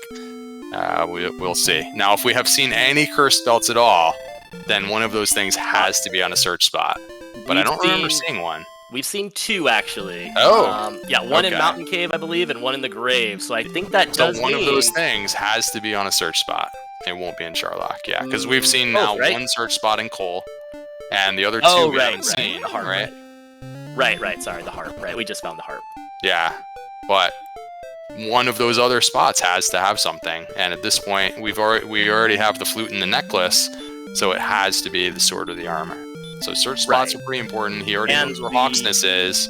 He's looking around for Caitlyn pretty, like furiously looking for Caitlyn. I think that's what he's wanted the whole time when he was carrying around all the money. But he does get a broadsword somewhere in the full plate, so things are just fine for Brian. Those are both in Cole, so yeah, he's going to get one of the two things, whether it's the sword or the armor. And once he gets hurt more, I bet, like you said, he knows where Hawksness is, so I bet he just makes a beeline for Hawksness. Yeah, here comes the first trade in, and I wouldn't be surprised, actually, if he just returns right now and gets the drop. You can do that on your next Death Warp or whatever, but we'll see. Yeah, so Centroid's mission now, he's got hurt more. Brian's doing a bunch of exploring, doing a bunch of homework. Centroid's got to make sure he uses hurt more to do this exploring faster to help him catch up, because Brian, once he gets hurt more, he's got a lot of information about where stuff is. He's going to be off and running too, so Centroid needs to catch up on this exploration now while he can. And this can happen though. Once you get, if you're a couple of levels ahead of your opponent and you're way more powerful, you can cover the whole rest of the map way better and faster than your opponent. Now the thing is, it didn't seem like Brian had too hard of a time getting around on this map on the lower levels, so I don't know how much time Centroid can save compared to what Brian did already. Yeah, the one thing, you mentioned it before too, that he can do is, Brian had to run from a lot of stuff in Mountain Cave, whereas Centroid now with Hurtmore can set it on fire and hopefully gain some experience while doing that. So maybe he can do that. There's this Armored Knight that he's gonna hopefully be able to Hurtmore out of the way, right? There we go. Yeah, trouble with this is that you are going to take damage here and you have no healing. So you saw him hesitate, like, ooh, what do I do here? Still not sure that he's seen the town, so he may not even have herbs here. Oh, Brian with Freebie Cave, and what's in Freebie Cave? Old Man blocks him a little bit, and he gets, the third Cursed Belt, so that's excellent sword news. And armor are on search spots then, right? I think it's guaranteed. Now, once Brian gets level 11, I bet you he just zooms right back to Hawksness. Probably gets the drop while he's doing that, but zooms right back to Hawksness and picks up Airdrix, whatever's waiting for him. Yeah, he desperately wants to find Caitlin first, I can tell. Like, if you just can find Caitlin, you get those coordinates, you're just done with the seed. Like, you're just done. So, yeah, that's what he's trying to do here. And in the meanwhile, it is taking him kind of a while to get to this Hurtmore level, because he's, running away from Star Wyvern instead of Hurtmoring them. Yeah, this map is... If he finds Caitlin, it's like he's just totally in the driver's seat. This map is kind of funny. At the beginning, it looked like it was very challenging, and it was, because all the towns are far away, but I feel like once you get out here, everything's laid out kind of a nice, pretty line for you. So, Brian, you're right, he just needs Caitlin, and that's pretty much, he's done with his exploring already. So, it's kind of interesting how everything is a little far away. Oh, here's an Armored Knight. Oh, he gets away. Nice. How everything's kind of far away, but once you get there, it's just all in a row for you. Has Centroid still not seen a town? Like, he has some terrible exploration luck. Yeah, but he's on the way now. Holy He's cow. going to get Mountain Cave, and then after Mountain Cave, it's right there. He's going to explore Mountain Cave, I'm sure. But, yeah, right after Mountain Cave, he's going to see the town. It's just brutal, though. Being an hour into the seed now and not finding a town has got to be a sinking feeling. And we know that there's not much in Mountain Cave, right? So he's just going to be like, what is happening here? Ugh. Well, Mountain Cave does have, at least has his death necklace. He's going through here on 35 hit points. Like, it's not guaranteed he'll even survive. He has no way to heal. He never got herbs anywhere. Yeah, so Centroid will get his death necklace. I think one of these is an herb anyway, but it's only be one. But Centroid will get his death necklace, and he already has death necklace HP. He uses the herb immediately, which I don't blame him. Yeah. So at least there's that. At least he knows it'll be helpful, and at least he'll get it out of there. But yeah, again, his big hope, I think, still is that if he explores in this swamp continent, and like we said earlier, if he gets back to Hawksness and he finds his last thing in Hawksness, he'll just skip the grave entirely. So that could catch him up as well in terms of exploration. And Brian attempted some sort of spell on the Wolf Lord, but he had already been stop-spelled. So had to run away from that one, but has another chance here. It's actually two-shotting Wolf Lords. That's a really good plan. And now he's got the Hurtmore, so things are happening for Brian Williams. It's, now you can go back to Hawksness at any time with, reasonable expectations. He really does want to find Caitlin first, but yeah, he does. Yeah, he's in super good shape right now. One thing that's interesting, I would think about anyway, would be if I might run return, I might want to check out Hawksness. Now, Hawksness, you only have Hurtmore, you still don't have any healing, but there's no guarantee you could kill what's there if it's, something like a red dragon or whatever. But just in terms of routing, I think it makes slightly more sense if you could find Caitlin, because maybe the coordinates are like on your way to Hawksness or something. And you know what I mean? And if you don't have the coordinates, then you're going back to the second continent, you're getting the coordinates, then you're coming back. So, yeah, I we'll wonder since, Brian knows the coordinates are required. Centroid doesn't have that knowledge yet. He's about to find a town, though. I wonder if Brian might want to try a preemptive grind. He could go to Hawksness and try to get whatever Airdrix stuff is there to help him, and maybe get a preemptive princess rescue, perhaps. I don't know if that's something you might want to think about. We don't know if it's required, but as chat's pointed out, the map is awfully weird, and Tentagle's in a corner, and it's awfully windy. I would totally do it. Yeah, totally. I would totally do that. If he's planning on just heading back to get the drop or whatever. Yeah. Although run in there, grab the princess, cast return. That's one way to go. Although I feel like every time I go grab the princess, first of all, it ends up being like 2-2 coordinates or whatever. Well, you're going to want to know what the spike tile is. Exactly, yeah. I was going to say, too, yeah, you might find out that Hawksness or Swamp is like an Axe Knight. You just get free experience. So that's another benefit to the going back and checking Hawksness now and doing a preemptive princess rescue. But he is actually running out of map to find Caitlyn. It's got to be just right around the corner. He's gone everywhere now. It's way up in the corner. That was pointing out Centroid's, we were mentioning a healing. second ago about Centroid's unfortunate exploration luck. He was right by Sharlock. He was maybe a tile or maybe a screen away from seeing Cole to the north, maybe a screen, a tile away from seeing Caitlyn to the east, and total disaster. He could see either one. Total disaster for Centroid. Like, just still doesn't know where any towns are. And it looks like he's going to try to go to the northwest, and if he does, he's going to find a town, but guess which one? That would be the icing on the cake. Oh, First town found is way over here, and it's going to be Hawksness. And the problem, too, is if he does this, he's going to see the grave, and he's going to go full clear the grave, too, and that's going to be that potential time gain lost. Meanwhile, Brian does have Caitlyn, so he's about to be, well, he's just done, right? He's got his coordinates. He knows where everything is. He is completely done. Oh, he almost, I think he was out of herbs, though. He almost forgot to herb up. He does have enough to get out. That would be super crazy. Just take a bunch of steps in there and be like, oh, I have no healing. Alright, good catch by Brian. He caught it just in time.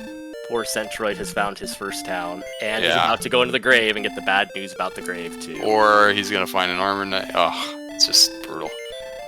He does have a 600 or 700 point lead still, but just not getting into grind and go anywhere near as fast is going to be really difficult to overcome. And so here we go. Brian is going to use the inn to get the HP topped off. He's got the herbs available. I think he's got enough HP to get there without using any herbs, actually. I was about to say, does he even need herbs but at full HP to get there? I think he does, right? But no, I think you can get all the way there with this. And then you can cast Return, in theory. So, I don't know. We'll see. Wow. Yeah, so... Oh, jeez. Oh, let's go get the princess. Yeah, it looks like a princess does. Let's go see what Hawksness has, and let's go see the princess. Now, the Tentacle Castle is near a coastline. You could do one of those crazy coastline counts, you know? I mean, yeah, I would just get the princess. it would depend on what the spike tile is. I'd want to try to get the princess at least, because again, if there's an Axe Knight there, I want to know about it. 107... Oh, it's 107 south. I thought it was west for a second. Okay. I was thinking it was, like, south of Hawksness somehow, but no, it's 107 south, which I don't think the initial walk from the castle goes that far. I'm pretty sure it doesn't go 107 south, so you're gonna have to go back over to the second continent pretty confidently. Yeah, I think at that point, like, let's just get the princess, right? Yeah, I think there are ways you could reverse count it, but, you know, as we've said, we want to know what's at the swamp tile. If the enemy there is something in purple away, you want to know about it. But also, I think we've also mentioned this before, like, you could try a reverse count and all this fancy stuff, but we know where swamp is. It's usually faster just grab the princess and take her home than try all the reverse counting stuff, right? Unless you're really confident in it. So we'll see. I know Brian is a fan of all these. Well, I mean, if it was like so zero west, if it was 0 west, for example, and then you're talking about a much easier reverse count. Like, you know, like Tentacle's in the corner, you kind of go to the opposite corner. It's more reasonable, but you also have to get like 36 west from wherever, you know, and that might be not walkable. You might be walking around mountains and stuff. Yeah, just go get the princess. What's Brian? Let's see just what order he does things. I think he's walking back to Swamp Cave to do exactly that. Get the princess, then cast Return, then you get the drop, and then you go over to Hawksness. Like, he just passed Swamp Cave though. Really? Why? Yeah, he's down by Sharlock. That's why I was wondering where he was off to, but look, Lorgon, counting is very difficult. 1, 2, 4. Look how hard it is. East, west. I don't even know which way east is. Come on, I need my princess. The only thing I'm wondering now, maybe he'll pop into Sharlock and see if he can hurt more a few monsters and dig up a healing spell. Well, he hasn't gotten his drop yet, right? That's way back to the castle. Ugh, you got to go back for the drop. Yeah. Well, yeah, so that's why I wonder about. Like, I don't understand what he's doing, honestly. A preemptive princess a preemptive princess rescue kind of makes sense because you got to go back to the castle anyway for your rainbow drop, right? So yeah, I'm not sure. Did we forget about? I don't know what's still out there to find. I thought he had everything already. No. The only thing I can think of is maybe he didn't find all 3 cursed belts, and there's still some cave or something that he doesn't, he's still looking for. Chest in Rimeldar, or like, I don't know, I forget like what he hasn't seen, but... I was gonna say, I thought we checked everything off the list, unless... Oh, is he doing a reverse count, Z? Z says he's doing a reverse count. Okay. Yeah, I'm not a fan of this. How'd he get the east-west? Is he just searching on a line, maybe? Yeah. Okay. Yeah, I don't know. I feel like especially searching on a line, like, at least go look and see what the Princess Guard... Because, level 11 has Hurt More, and if there's an Axe Knight sitting in the Swamp Cave, I just imagine my opponent sitting there, Hurt More and Axe Knights till day's end and being 10 levels higher than me, so... I feel like I'd want to go check that out, at least to know what's on the tile, even. Oh, well, there you go, never mind. Yep, digs it up, and so now we... Oh, wait, he forgot to drop. Wait. Well, he'll have time to get that later, I guess. But wow, the reverse count working out. He was just searching on a line, right? And it's yeah, dang, it paid off. That's kind of what you do there, but yeah. Nice job for Brian. I guess at the end of the day, that's probably slightly faster than getting the princess. Well, like I said, Brian definitely likes those sorts of things, reverse counts and such. I definitely would have been the more... I would have at least checked out the spike tile enemy, and if it was something horrible, then I might have tried some fancy stuff like that. But I mean, Brian, what was that? That was not even a minute, I think. He made that work really fast. Well, all that's left is Hawksness. Let's see what sort of grind he has. We still don't have healing, but, you should be able to defeat a monster one time at least and get the item.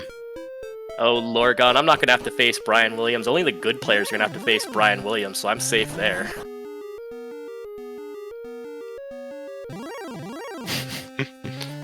I won't be facing him either, most likely, so... And somehow the randomizer is going to give us both Brian Williams the next round. I don't know how. We're both going to have to play him in the next round somehow. Yeah, he's hoping the next level here is going to give him some healing spells, so he just wants this level first before tackling. He's going to be disappointed with level 12. And then at that point, I think you have to go just try it to get the item at least once. Oh yeah, definitely. Get it that over makes with. sense. When you're that close to 12, you might as well take 12. Nice. And then in his situation, what do you do to get the next level? You just still don't have healing, so he'll have everything. I mean, it so depends on what are on this. But there you go. You just come here. Nice. There we go. Yeah, I was gonna say it just so depends on what's on the spike tiles, and you just go there. That's pretty much it, right? It's funny, because Centroid found Hawksness, and he had Hurt More, and I guess didn't come over here. Had maybe some low HP at the time, just didn't get the sword. I really feel for Centroid in this race. It's just, I'm still not sure he's seen a town. Has he seen a town yet? That's not Hawksness. He's only seen Hawksness, I think. Yeah. Ugh. But he's back near Sharlock, so he's gonna see a town shortly. I mean, he's got to, right? This time he's gotta see one. So meanwhile, what do we have for actual stats for Dragonlord? We're not there yet. We have attack power and MP are both in the white, so... Well, need some gains. I mean, we don't have heal more, but I mean, just in terms of stats, we're looking for more of everything, pretty much. Got some HP, you already have Death Necklace, but still not there yet. Don't forget about the Death Necklace. Death Necklace puts Brian at 129 attack power. That's awfully close. Probably not go time yet with that 60 MP, and of course no heal more, so certainly not go time. But yeah, as chat's pointing out, this Axe Knight grind is gonna propel Brian past Centroid. He's got all his homework done, and Centroid has finally seen his first non-Hawksness town. I will point out Elmore asking, what if they're solid stats at 4-2 with no heal more? I kind of love those situations, honestly. There are healing spells, both healing spells at 13. They're both at 13, okay. And Brian manages to eke it out before the Death Warp here, so, wow. Yeah, I was gonna say, I love that situation where all you're waiting on is heal more, because you just get to rack up silly stats, and then Sharlock is no He got some power there too, Guy. So with the necklace now, we're up to 139. This is close now with 8 heal mores. close, It's but probably not quite there, but it's close. Yeah, and the problem is, well, not problem, but the thing is that Axe Knight's gonna hand you levels like candy, right? So I mean, you just go and keep taking levels. There he goes, getting his rainbow drop. It's a borderline situation. Charlock's kind of far away. The Axe Knight's gonna hand you experience for basically free. Just I feel like why not take level, especially like 13 to 14, 14 to 15. Those are quick levels, so I would definitely get at least 14 here. 13 is maybe possible, borderline-ish maybe, but grab more levels off that Axe Knight, I think. Yeah, no, I don't think you're quite there. Even if you had the Silver Shield, just not quite there, but it's close. It is quite close. If you had the Silver Shield, here, I think you could fight your way down through Charlock for the level. It's close enough because you only need 4 or 5 power, which you'll get, I think about half the time, I would say. Oh, and welcome to several levels of 0 power, brought to you by Dragon Warrior Randomizer. I've thought that many times, and been very sad. Just 3 straight 0 burgers. Of course I'll get 3 power on the next level. Yeah. I've said that for like an hour straight. He's clearly just heading over to Hawksness. Plenty of resources to get at least 1 level on this cycle. And take it from there. Centroid was in Cole was the first town, right? So he got the harp off the spot. Yeah. And now he's busy looking for all the other towns. Small little, it's not much, but a small little thing for Centroid is he found the harp before he got to Garenham, so when he gets to Garenham, he'll be able to train the harp right away. Brian had to go back and forth, but that's pretty minor.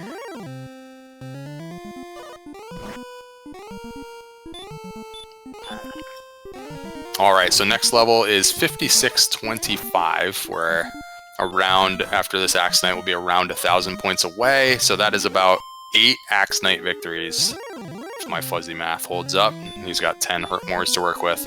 So, likely to get it on this cycle, and then we'll see if 14 is go time. Centroid into Garenham. He's stopping by and getting all of his herbs and stuff. He didn't want to get those in Cole because the item shop's super far away. He's going to go to the back and get, I believe this is where the fighter's ring was, and get his harp turned in. Oh, the token's here too, I think. So he'll have all the quest items right now. Oh, that's right. He'll be rainbow drop ready. And always put that fighter's ring on immediately. Well, he's going to do... Wait. Okay. He had to drop something. Puts on the fighter's ring, +2. And finds the Erdrix token. The Erdrix tease. Yeah, he probably would have been much, much happier at this stage to see the sword, of course, but sadly just a token. He does get a little bit of Curse Belt information, at least. That information, of course, helpful for Brian, will be helpful for Centroid as well. Indeed. Brian is halfway there. Or more than halfway there. Brian has switched up to hacking away at the Axe Knights. Feels like he can get more, or... Oh no, sorry, he was hurt more attacking. Sorry, see. Oh, he had to just finish it off there. Okay, so 2 more for the level.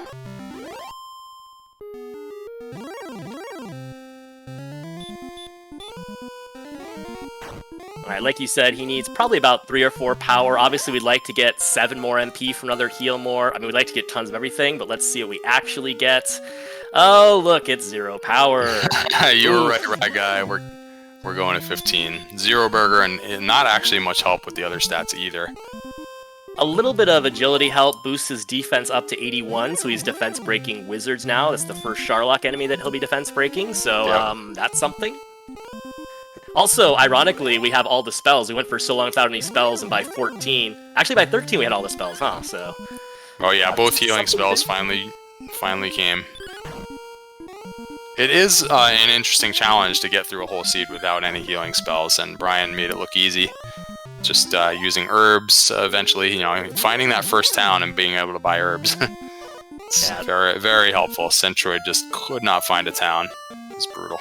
Yeah, Z asking if anyone's checked Swamp. No one has checked the Swamp Spike tile. Brian just saw the Axe Knight in Hawksness and has been happy to stay there. And Hawksness is about as far away as Swamp, so I guess Swamp is technically a little bit closer to Charlock, but Brian just saw the Axe Knight and he's content to just stay there. Yeah, there are towns to refill near Charlock. Alright, so which way is he going to go right now? Going to go finish the level out? Or, yeah, okay, going back towards Oxness. Yeah, I'd imagine. He's Especially... got plenty for this cycle. He's got to get to 7,500 this time. So, should have plenty of resources. I mean, we don't have actually a lot of MP to work with, but I think he'll be able to get the level on this cycle. Yeah, especially seeing 14 be kind of weak, knowing that in this version the stats sometimes can be few and far between across several levels. I'd be really hesitant to gamble on a level on the way down, especially like when this Axe Knight's handing out money, handing out experience. So, yeah, I imagine he'll just sit here and hurt more Axe Knights until he does have the go stats for sure, and then just run through Charlock. Yeah, nice to have a reasonable agility score for the Charlock dive, and I don't remember seeing too many Armor Knights and Red Dragons on the overworld. Do we know anything about them, if they have any abilities? We've seen some Armored Knights. They've mostly been just hurt more out of the way. We've just seen them attack so far. No Red Dragon's been spotted yet, but you do point out the agility is high, which is nice for running, but also the HP is high. We're going to slap on the Death Necklace at the end, so we won't have all that for DL2. But the 143 HP on the way down means you can absorb a hit or two, you know, if you do fail to run before you have to burn a heal more herbs or something like that. So that helps too. Yep, for sure. But there could still be some Charlock surprises. But, you know, nice to have the agility so that it's not super nasty. Yeah, we have not seen any Red Dragons yet, I don't think. So maybe we spotted one briefly, but no real idea what those guys have in store. Alright, Brian's down to 6 Hurtmores, and he needs, I think, more than 6 Axe Knight victories, and he's probably going to have to heal more at some point as well. So now I'm not as sure if he's going to get it on this cycle. You can sometimes go ahead and like use all your herbs up to make sure you get the level on the cycle, and then I think there are some towns like right near Charlock where you just pop in and get the herbs back, you know, at the end. Yeah, Garenham's right there, and that has a really convenient item shop, so definitely that. So, does he have 3 more Hurtmores? Yeah, he should be able to get this done. I think it's exactly... He'll be like at the exact number with the victories here. 4 victories. He means 3 more now. It's amazing. He's going to hit it exactly. It's all part of the plan. Right? On purpose. And Centroid finds another town. This one's Breckenary. He wants to finally upgrade some equipment. Still hasn't found a weapon. And off he goes. Less necessary to have a weapon at this stage for him. He's got the Hurtmore and, you know, some levels, some HP to work with. Oh, there's the 4 power for Brian. A little more HP as well. No more heal-mores, but he is not even thinking about it. 4 power looks like he's happy. And he looks like he's off for Charlock. Yeah. 4 power is right around what you need. It's kind of ugly to only have 8 heal-mores. He's reconsidering. That's really close. I do think you should go for it here. But if you do find a bunch of Red Dragons, it could be a problem. Man, I mean, 143 attack power, you're going to need, what, 10 or 11 attacks on average? You're looking at 8 heal-mores. Yeah, I mean... I don't know. I could see either way. I could see, you know, level 16 won't take that long to get to on that Axe Knight. 15's probably okay, but man, a failed dive takes a while. We haven't seen, like you said, I think Brian has all sorts of charts too, having to do with fairy water strats, which won't be a thing here, and also like 150 hit points. You're over that 148 threshold where you're gonna start like maximizing all your heal-mores, and you know, potentially like every 3 turns you can get a double attack when you have this much HP. It's really, you know, then of course, you're only doing 8 to 16 if you don't equip the Death Necklace. So I think he's trying to figure out which way would be better. Death Necklace, no Death Necklace. Yeah, I mean, it's close either way. This is pretty borderline. But, you know, you have the agility. You can hope that there's, like, not a really bad zone in Charlock so you can get there with full resources. Really close. Looks like he's going to go for it. Yeah, this is hope to not burn any heal-mores on the way down. This is like, I feel like you can't even burn 1. So, see. Oh, definitely not. This is one of the situations. This is like, It's so tough because it's a tournament race, obviously, so you don't want to dilly-dally and take your time. But on the other hand, that Axe Knight, oh, so much. And I think I'd be interested to see what the percentages would be. But, you probably can win on 15. Some variables, and that Axe Knight, oh, it's so tempting to just sit there for a few more minutes and get 16. But then, of course, you lose by a minute and feel silly. So I don't know. It's a tricky call here.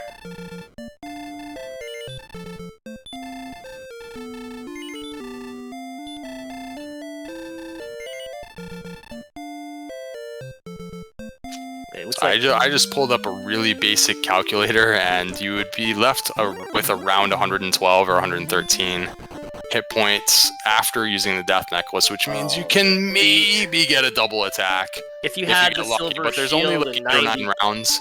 Yeah. If you had the silver shield and 92 defense, I'd feel a lot better about that. 82. The other problem is he can get hit for 49, right? I mean, I'm not sure he's going to be. Yeah, it would be uncommon, but like a 2% chance getting hit for 49.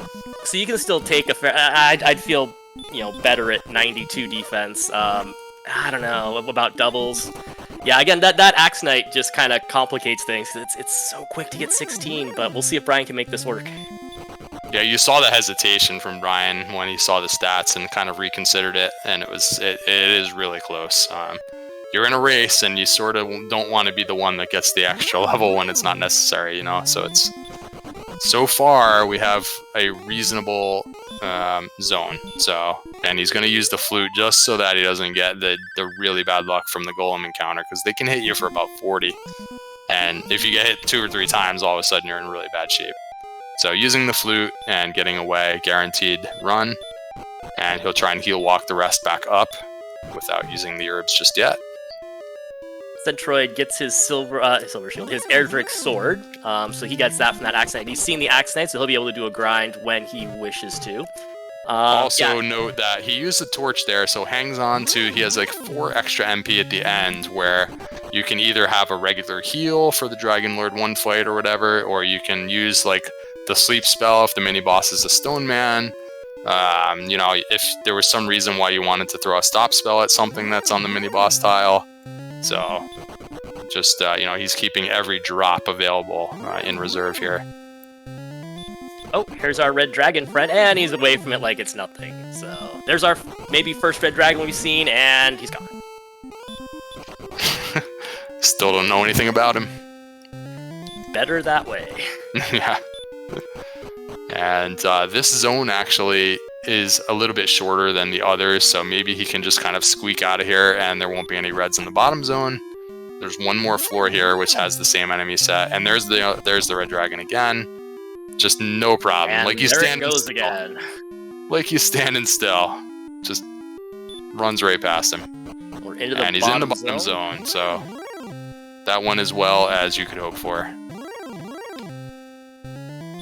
Just to answer a question in chat real quick, asking about empty eye levels. We've seen all 0 levels before.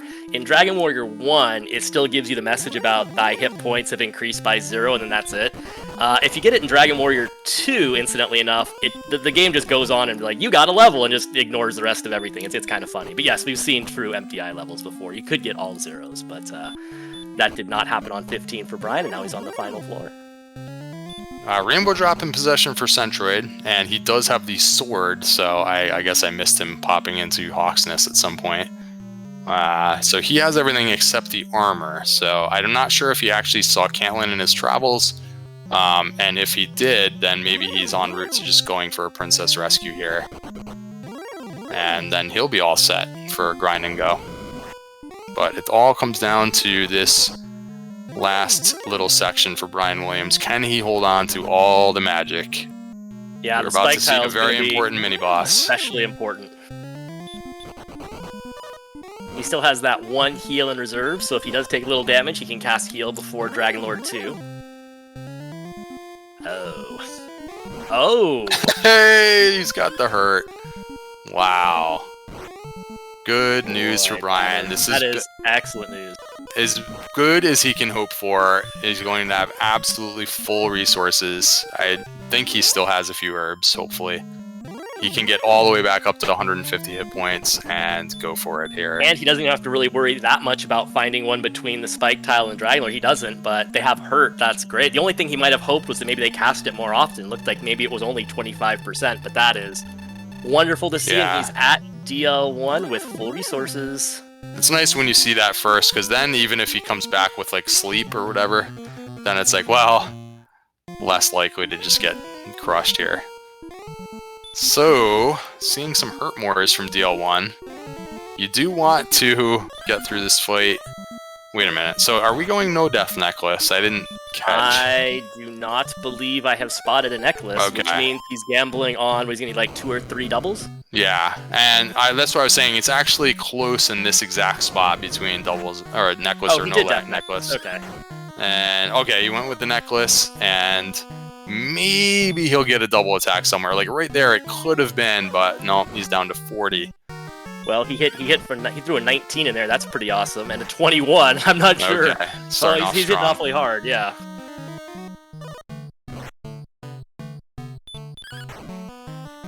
Yeah, range should be 10 to 21, right? So Another 19. really good yeah, start. Brian is he's hitting hard. He's got some aggression, looks like, to work out on Mr. Dragon Lord. Oh, just a casual 20. Man, yeah, Brian is looking in pretty good shape here.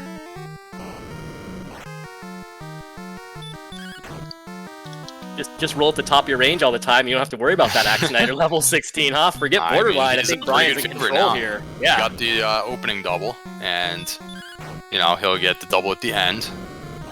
And he's rolling another lots 19. of 19s, 20s, and 21s. Man, rolling That's the like... recipe. He might have one in reserve at the end of this fight. This is crazy. Man, yeah, that's not borderline anymore. Oh, there's a 12, okay. But still, I think he's in pretty good shape here.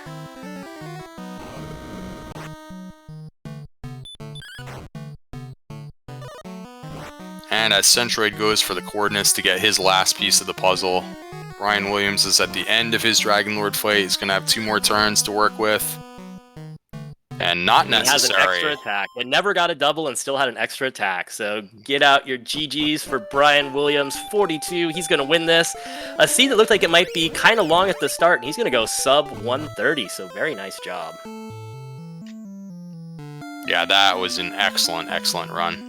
The way that he handled the early grinding and then striking the right balance for when to go exploring and then when to come back to the grind after getting like the chainmail and the large shield. And then, finally when he found some towns, he was able to hopscotch across, covered a lot of map with no healing spells, and managed to complete the seed in under an hour and a half. He made it look easy, but that was a very good run. Yeah, I So, think... GG's. Yeah, Lorgon pointed out there was a little bit of luck, of course, involved with he got a nice walk first time out of Swamp Continent, but you're right, he had a great balance of grinding and exploring. The reverse coordinates was something else. That was really fast. And once he got all his information, he just got all his things lined up and made what was a borderline situation look pretty easy. So very, very nice run there.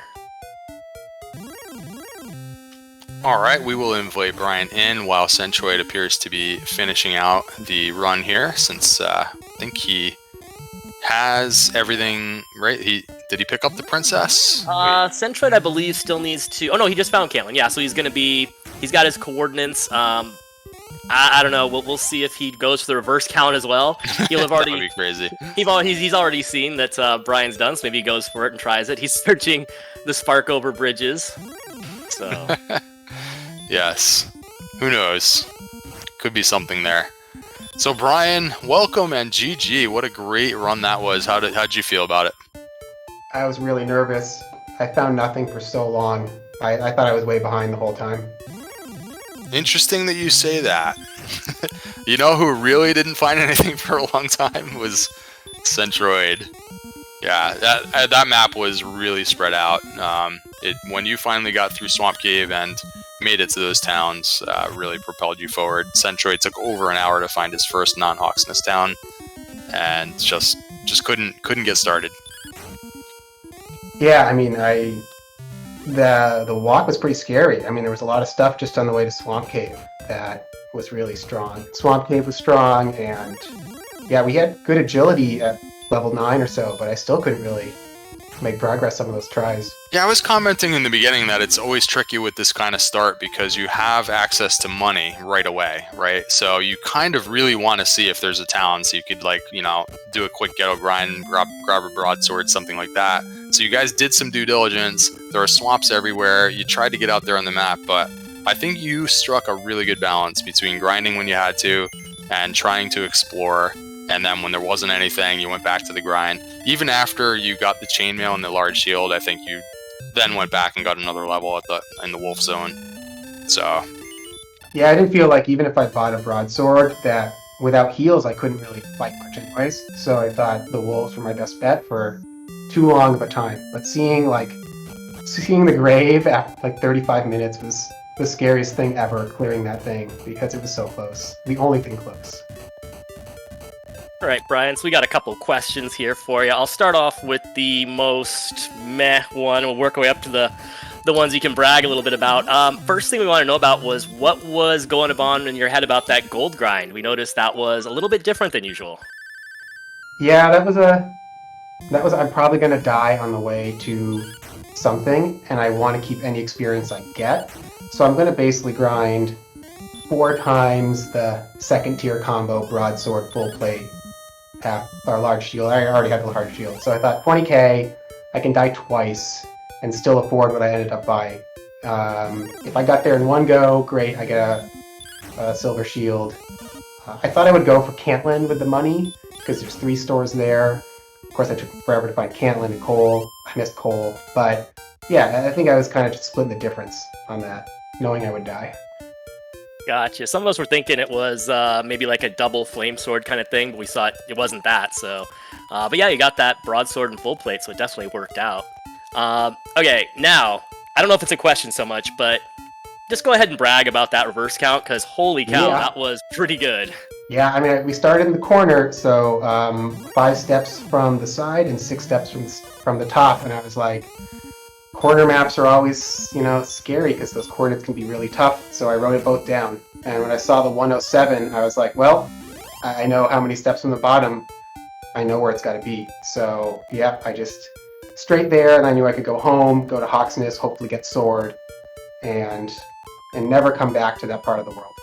Yeah, did you know for sure that the remaining search spots had to be the armor and the sword? Because from our perspective, I feel like we saw all the belts, so you had that had to be the sword there, and you already had the flute and the necklace, so the sword had to be there. Yeah. So once I got those coordinates, I was like, okay, I'm gonna get one of the 2 things, and the other's in Hawksness, and then I never want to come back to this continent until I'm coming to win. So yeah, that was what I think I knew at that point. Yeah, so you had the location of Tantagle from the corner from the start, thinking ahead to the coordinates that far ahead even. Yeah, I wrote it down at the beginning. I knew that would be valuable in 5% of cases, but it was easy to write down while I was in fighting like a ghost, doing 2 damage and getting healed on. But yeah, I wrote it down. Wow, nice. That was incredible. We were trying to figure out, what are you looking for? Was there something we forgot? Was there a location we forgot? And then next thing you know, you're picking up Erdrick's armor. We're like, oh, okay.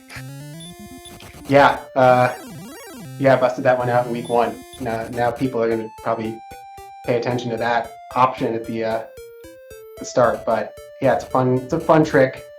Don't bet the farm on it, but I felt like I was behind and I had to bet the farm. Yeah, so interesting that you felt like you were behind. A lot of things to me seemed like they were going well for you, but I know that when you're in that kind of map and you don't have healing and you're getting sent home all the time, you really don't know where you're at in a race, so it's always kind of stressful. Centroid's making his way into Sharlock now, by the way, on level 14, I believe. Oh, he did get 15. All right, so he's going for game, I think. He's not fully healed up, though. Grinded? Yeah, I don't think I saw him get his armor yet on the coordinates, so... Oh, jeez.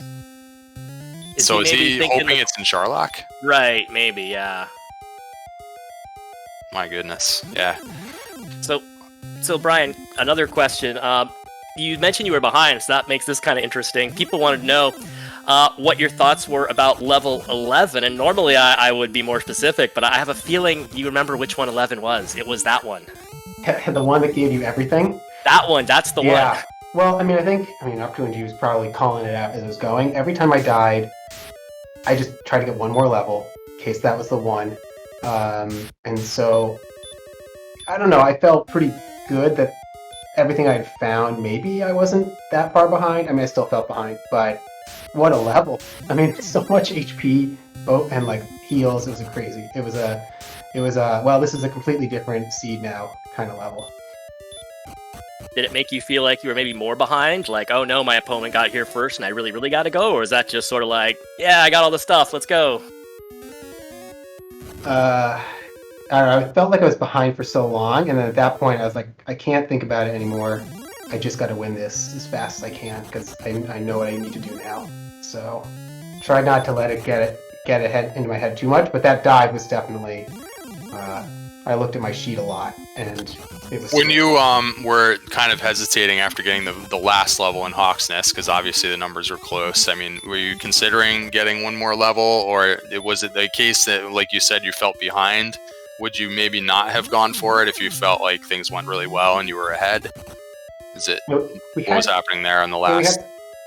We had high agility, 80-something, and I hadn't seen anything scary in Sharlock yet.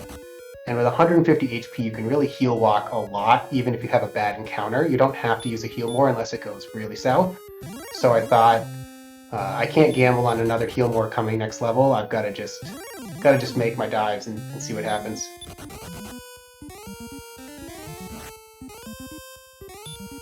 Well, I have one more very important question. You can blame Lorgon on this one a little bit, but also I was making the joke too.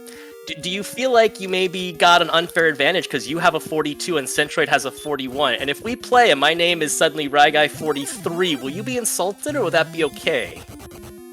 I'm gonna answer your question by pointing out something earlier, which is that Sausage Link is 83, which is the addition of both 42 and 41. And because of that, I had no idea what to make of our numbers in the seed. Well, that's pretty deep. That's pretty deep. Yeah, I got nothing for that. That is next level. I'm not good enough for that level yet.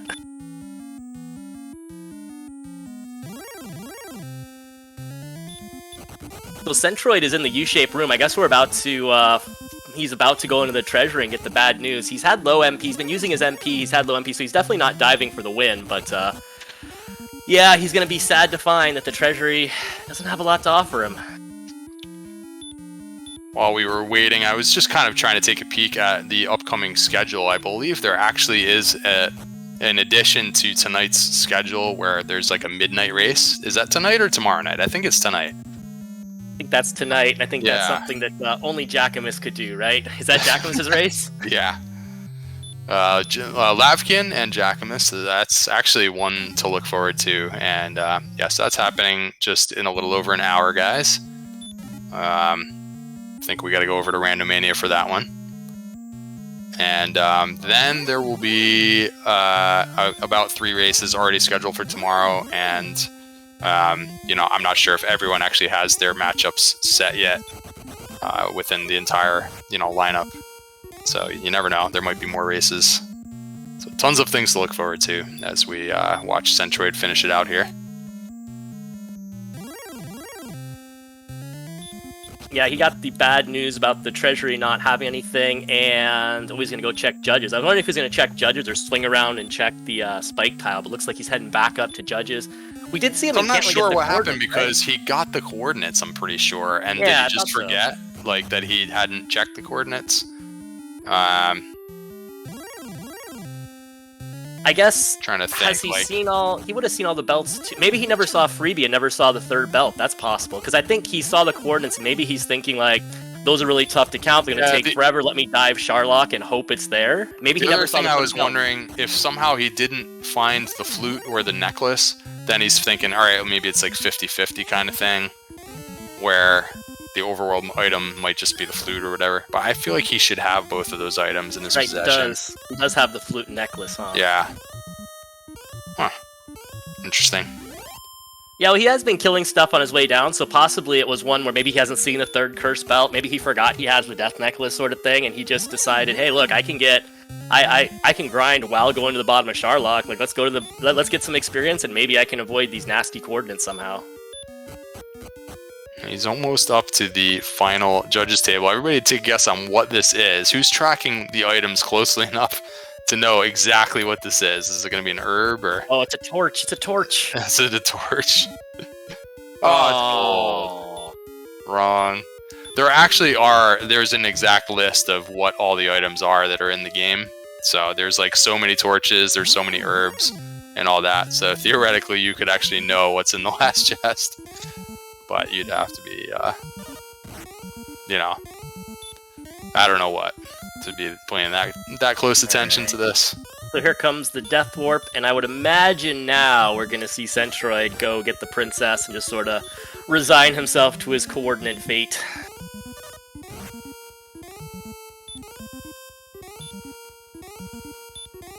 Yeah, then we'll get a chance to see what is actually on that spike tile, right? I don't think you ever checked it, Brian. The swamp cave spike. No. Once I saw that axe knight, I just didn't need to go there. But right. Yeah, I'm very interested to see what it was. Trying to think what the trolliest thing it could be would be, but I mean, there wasn't too much. How happy were you on that spike tile, by the way, to see the red dragon bust out his spellbook? That was a pretty nice little surprise there. Yeah, like, oh no, it's a spell. Oh, it's heat. That's hurt. Okay, I'm good. I don't need to worry about that heal more yet. Yeah, so I'm not sure what the trolliest thing we could find on the spike tile would be. Oh, red dragons did have heal more, apparently. Am I being asked for a list of the items that are in the game? I actually had that written down somewhere at some point, and I think it's been posted in Discord, but it's buried under years of chat. But yeah, there is a way to know that.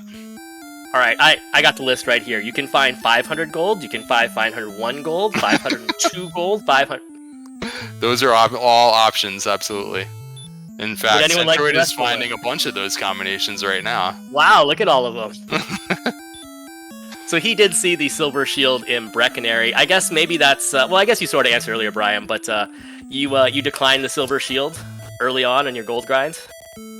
Yeah, I think chat probably had it right. It was 20k, which was broadsword, full plate, silver shield if I didn't die. It was flame sword if I did die, and it was what I got if I died twice. So that was my hope, but I would hope I would find it in Cantlin, which is why I took that weird path when I made it through with all the money the first time. I was pretty desperate to see it, but I think by then I knew it had something good at the coordinates.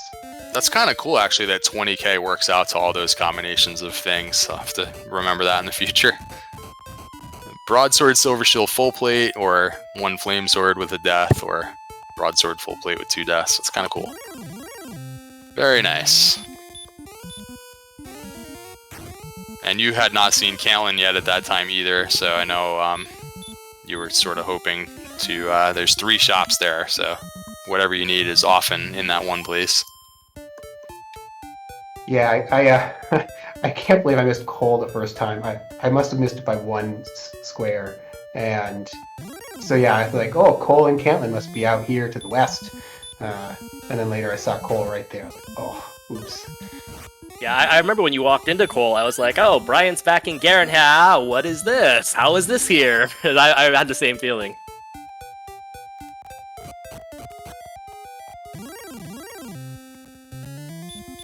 Looks like Centroid, I guess makes sense. He's going to go get his silver shield first out of Breckenary, and then he'll probably circle back around to Swamp and take out whatever's there. With the silver shield in tow, I'm pretty sure he'll make short work of whatever's on that spike tile and have his princess.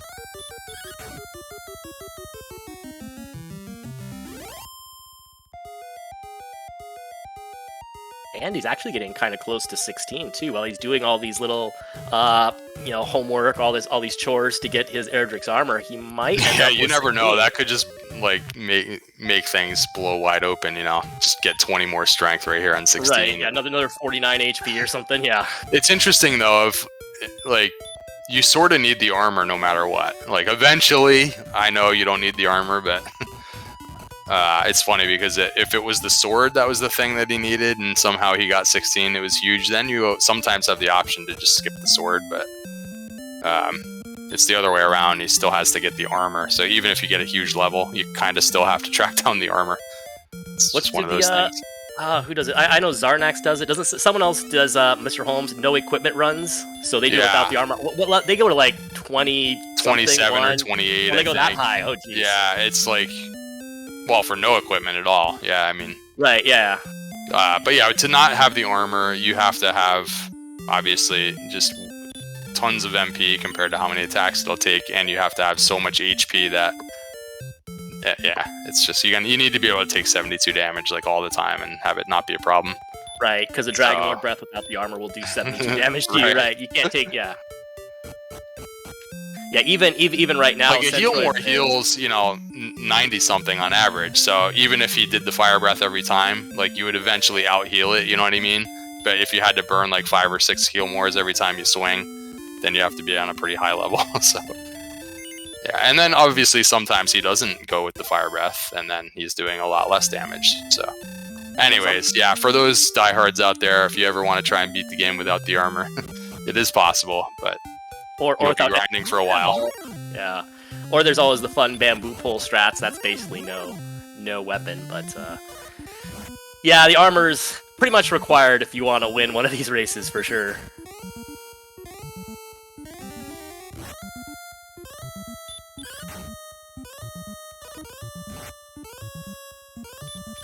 Yeah, there are some goofy flag sets, Ragai, where you can, like, if the armor, let's say, was in coal, like, you could go and sell the armor for a whole bunch of money, and then just, like, go dig it up again and stuff like that. Yep, Chaos mode. Anytime you have random weapon prices set up, you can, go grab the armor and sell it. Well, purchase, like, some cheaper armor, and that'll sell your Erdrick's armor. Then go pick up Erdrick's armor again, just repeat the process. So, Brian mentioning, too, though, that only works if you can get the armor back. Right. Sometimes you have seeds like permanent repel seeds or flags where you don't want the armor early and it shows up in the throne room. And so, he's mentioning that Zarnax in the Winter League in one of those types of flag sets actually sold the armor off early and just went the rest of the seed without it, unable to get it back because you cannot get the stuff from the throne room back. Oof. That's not a seed I want to play. Ooh, that sounds nasty. Well, where did Z-Man go? Z-Man knows that I've been prone to sell the Erdrick's armor for a half plate because I just like the half plate way more, apparently, I guess. Yeah, in the, the flag sets we're playing, the standard flags, it sells for like 1 gold or something. So a lot of times it'll like trigger you like, oh, wait a minute, I'm about to sell the armor. But in those other flags that you guys play sometimes where it's like random, so you might sell it and it would be like, oh, you're getting a rebate of 1,200 gold or whatever, and you might just click through it. Like, oh wait, I just sold the armor. Yeah, I think we're unlikely to see that in this tournament, but in the Winter League, you get all kinds of fun little shenanigans like that, or selling the armor actually makes sense. So, well, if you can go reacquire it, that becomes a thing for sure.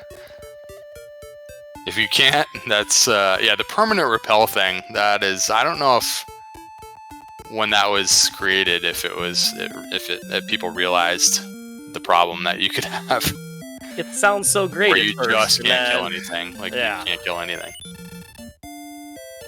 Alright, Centroid's still hunting around. I think he's checked every town for that silver shield and come up with nothing, but I also think he's just a little ways away from Breckenary, and that does have his silver shield. So he'll eventually be rewarded for all of his diligence.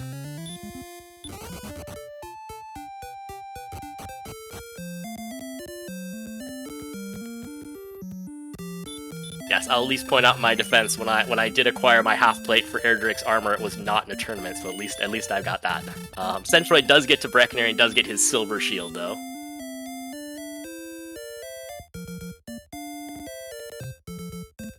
So that should help him on his Sharlock dive. Of course, he'll have, when he gets his Erdrick's armor, he should have 92 defense power. He's going to be defense breaking and repelling a whole lot of stuff, and Hopefully he should just fly right through, especially if he gets level 16. He might even have more defense power than that if he does. Oh, we're about to curse him, right, guy? Like, I think Brian, if he's still here, I think he saw exactly 2 red dragons in Sharlock, right? And I feel like you can see a lot more red dragons than that. I think it's possible. Yeah, I think I saw 3 before the spike, but I got away on 2 of them right away. Oh, okay, that's right. That's what it was. Yeah, but that's the multiple ability. zones too, right, Brian? I think there were multiple 2 zones. Yeah. 2 zones. But that's 85 agility. You're almost a coin flip, so I don't feel like that was extremely good luck. It was definitely better than average, but not standard deviations out of line to run away first trying 2 of them. Yeah, plus like you mentioned, think the above average luck was also just only seeing 3 of them when they're in multiple zones. Maybe not. I'm actually not sure if they only take up 1 slot or whatever. Maybe you're not supposed to see very many. We'll see what happens with Centroid when he goes in, what sort of encounter luck he gets. But right now, he still needs to track down this armor, right? And does he have the GPS? Not yet. I think he might. I think now he has a silver shield. He might be headed back there. But yeah, the other thing. I just wonder if he has just completely forgotten that he never searched the coordinates. Like, he's just doing a lot of other things, and hopefully after digging out, Sharlock and it not being there, hopefully he went down his list and figured out what he hasn't done yet. He's back in Swamp Cave. Freebie was the last thing he hadn't seen yet, and it showed him a curse belt. So the fact that was the last treasure chest he hadn't opened, including Sharlock, and it had a curse belt, just to remind him, like, hey, search bot, let us say, hey, overworld. So yeah, he's going back in there. One thing about Centroid, he did dive down to the bottom for their treasury, so he has a pretty good idea of what enemies are in there and what the zones look like. So he's got that information. That's always nice to have. Oh, there's an Axe Knight in Swamp too. Oh man, so yeah, I bet here he probably. I would feel like I would finish 16. There he goes. Just might as well finish 16. Yeah, the numbers on 15 are actually pretty close, so like, why not? Yeah. Yeah, it only take you a few seconds while you're here anyway, grabbing the princess. So he'll finish 16, grab his princess, and then, as Chat pointed out, he walked right past the armor spot, but didn't know that's where it was. So he'll walk back there. At least it's near Sharlock, so once he gets his armor, he can pop into a town, stay at the inn, and then right into Sharlock to wrap it up. Give our esteemed tracker Marashu behind the scenes something to do. We're gonna have to switch to level 16 at some point, and we're gonna have to give Centroid the armor a little bit after that. Good work, all the trackers in these broadcasts. It's not as easy as it looks. Some of these guys are doing a really good job, and kudos. I think you've done some tracking before, right, guy? Right? It's easy to miss what's going on. Well, I haven't done tracking, but you just hear me. I miss half the things that go on anyway. So absolutely, kudos to our tracker Marashu here. That's I'd miss a lot more than they do, definitely.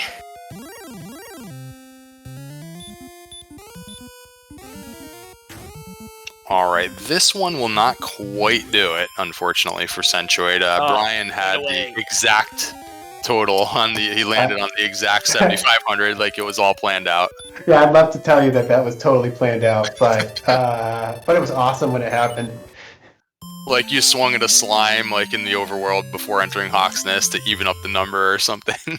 Yeah, no, I wrote that down 10 too. victories in advance. Right next to the coordinates of Tantagel, I wrote down exactly how much experience I needed. So yeah.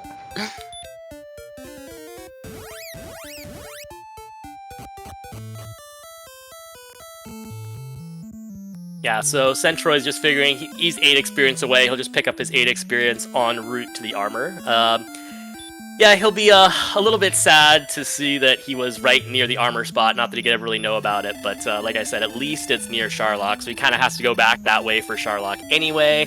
He doesn't have to walk to like one end of the world to come back and go back to Sharlock. It's all right in the same area at least.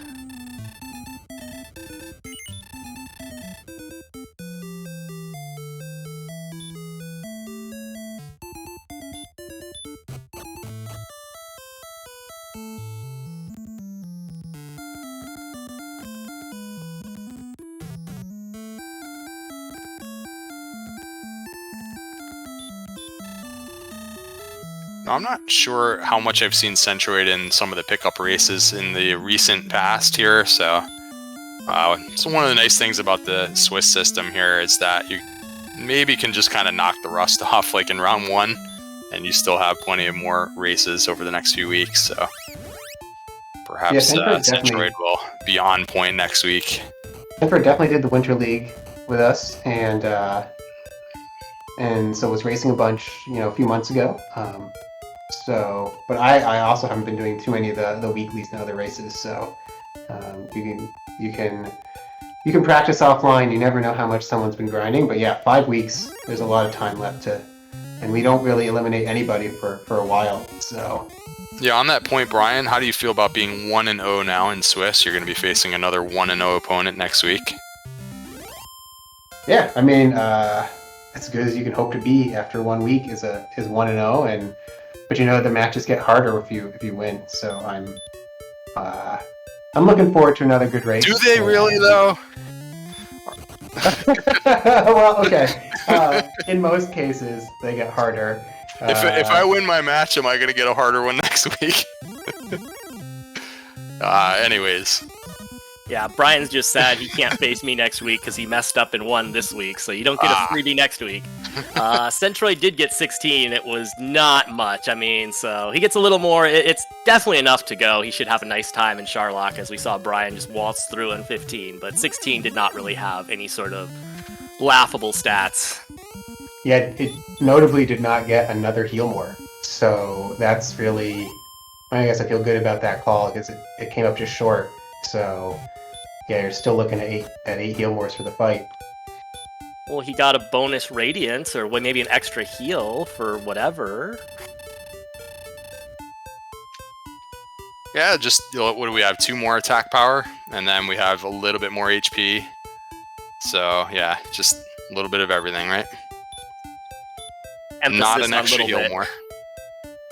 Yeah, same number of heal mores, but just slightly more comfortable. I think the 2 extra attack power. Wait a minute. Oh, because the other one has the death necklace equipped. Yeah. So, yeah. So with the death necklace, he would have 2 more attack power than Brian had. Yeah, and that is enough to boost his min and max. Brian was 10 to 21. Centroid would be 11 to 22. So that makes you feel a little more confident anyway. Yes, and I still have a calculator up here. Let me just see what's happening with his death necklace.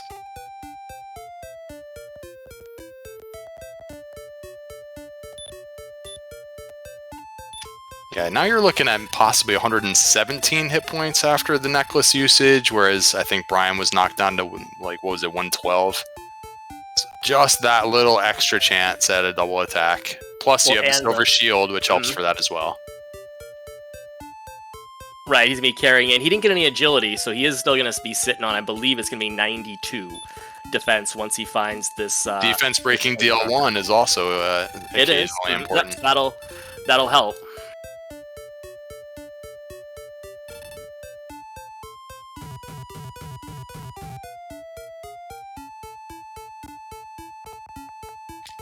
And we see Lavkin in chat. I believe Lavkin is about to have his first race in about an hour for everybody that's going to be viewing late night. That one's coming soon. Yeah, under an hour now till that race. Yeah, so I didn't get to say my thank you, but thanks up to G and Rye Guy on the comms. I'm actually looking forward to just watching it back, just to hear you both try to describe what maybe is going through our heads for that first hour especially. And then, thanks Marashu and High Spirits, of course, doing the behind-the-scenes part. Cool, thanks for stopping in, Brian. Good luck in your next race. Yeah, thank you. Gonna get some dinner and catch the next race in an hour. Thanks again. All right, GG's, Brian.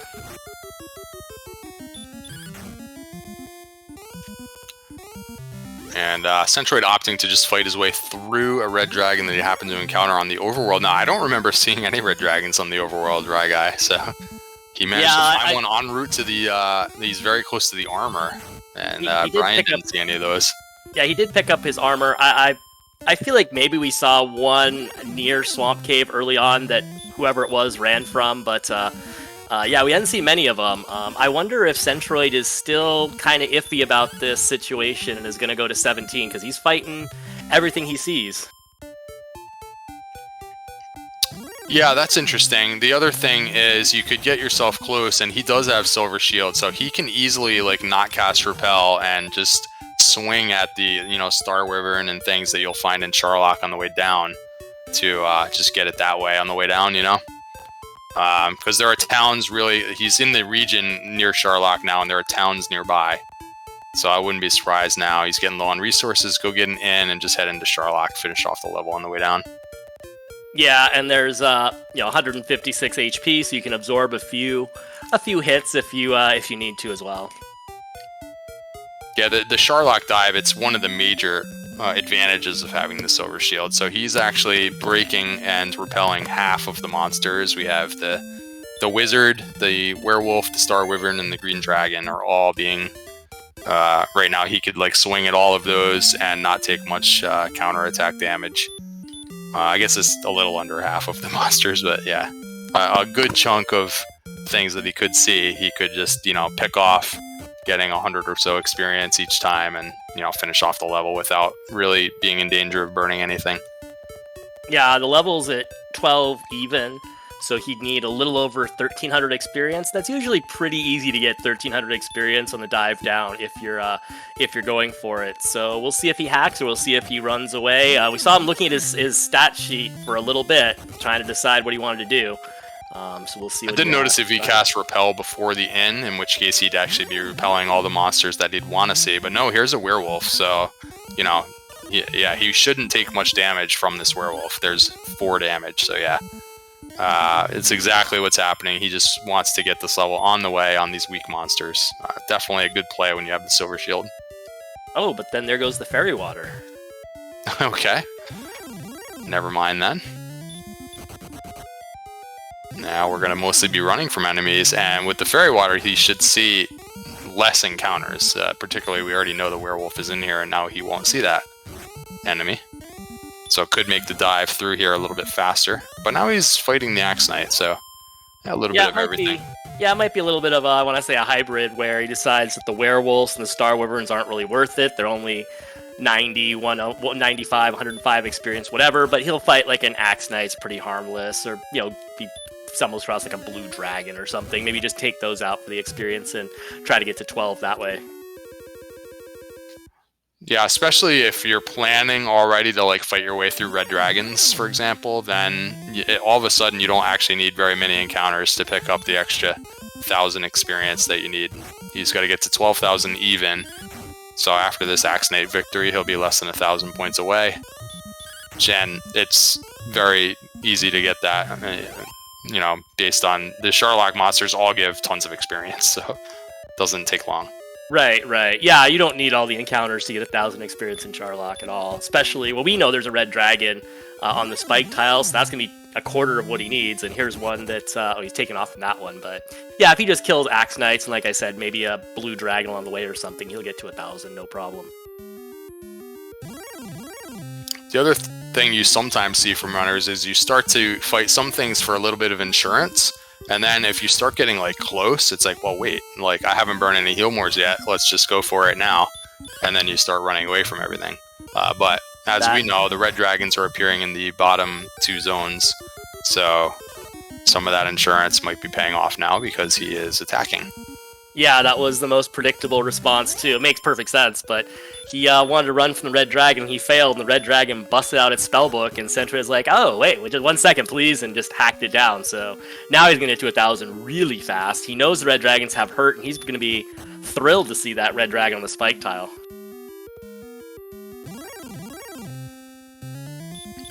Yep, here's another one for another 255. So yeah, no problem here, and I have to think that 17 is just going to be overkill. Of course, I've said that for the last 3 levels, right? And we got like a 0. Yeah, well, it was like level 14 was like 0 power. Yeah, I'm pretty sure this is just an insurance level. I wonder if it's something too where Centroid knows that Brian's already done, so he figures like, why not pick up the level on the way down? Maybe if the race was still like still like live, he would he'd maybe go a little faster. Maybe he's just thinking like, you know what, they're here, they're easy to kill. Let's just get 17 to make it overkill. But I think even if 17 is the MTI level, he'll still go on 16. He'll still go with these stats, and he'll be fine.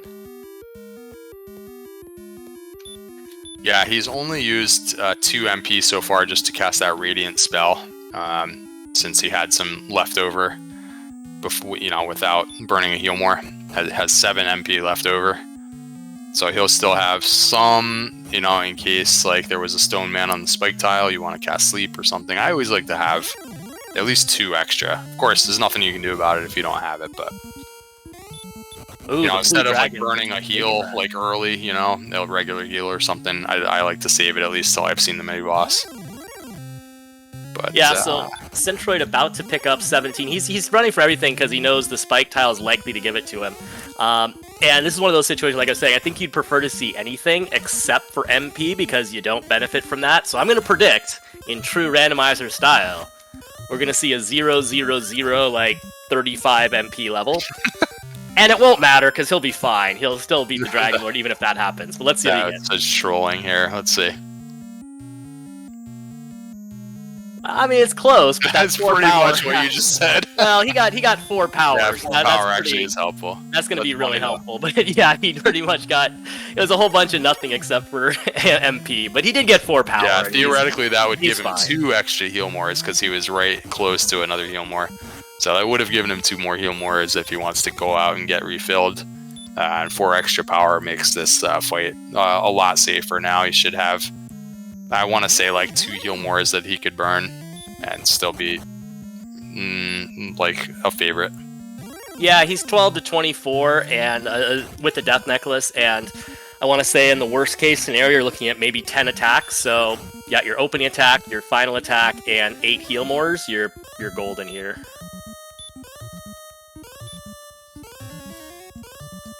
Yep, still going to be at around 117 or 118 hit points after equipping the necklace, which Silver Shield also could get a double attack somewhere in there, so plenty to work with. He should have no problem. He's not getting too lucky with this red dragon. I'm not seeing too many hurt spells. There we go. Yeah, he's okay. He still has an herb. He still has 1 more casting of heal before he loses a heal more, so he's fine. Yep. Here we go. DL1 is dressed in purple today.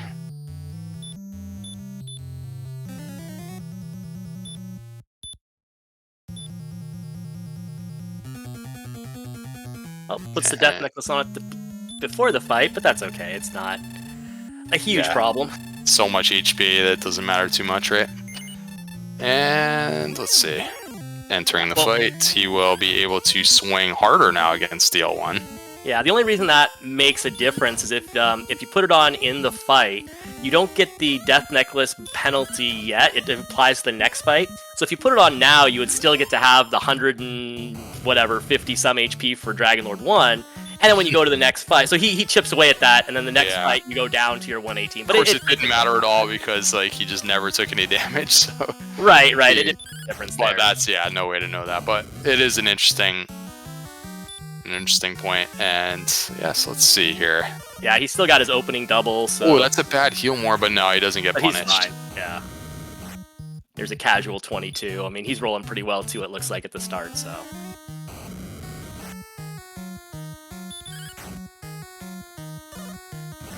Ooh, and then a 20. I mean, Dragon Lord's getting pummeled by both runners today. I know that Centroid's attack power and damage range is higher, but still a 20, a 22. There's a 21. Like, they're just going to town on this Dragon Lord. He's got no shot. There's some stats, thank you to our tracker. We have a high HP Dragon Lord today. So, Brian Williams on the borderline-ish level rolled really well to cover the spread there. Yeah, cover the spread with an extra attack left, and Centroid will probably have some extra attacks left as well.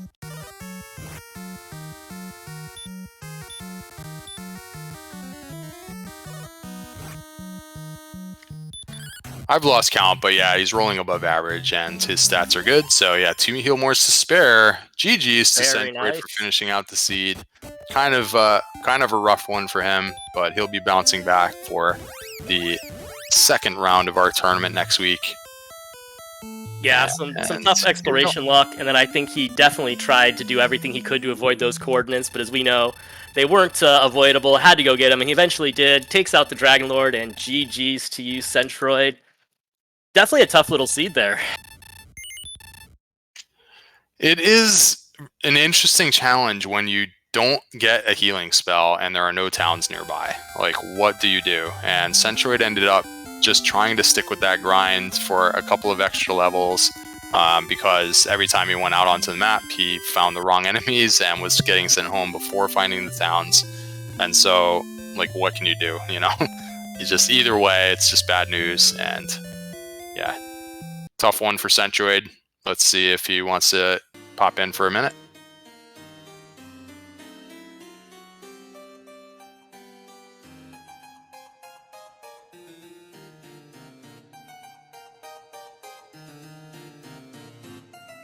I like that in chat. Centroid may have come in second, but he got the princess. Did Brian Williams get the girl? I mean, we know how the movie's supposed to end, right?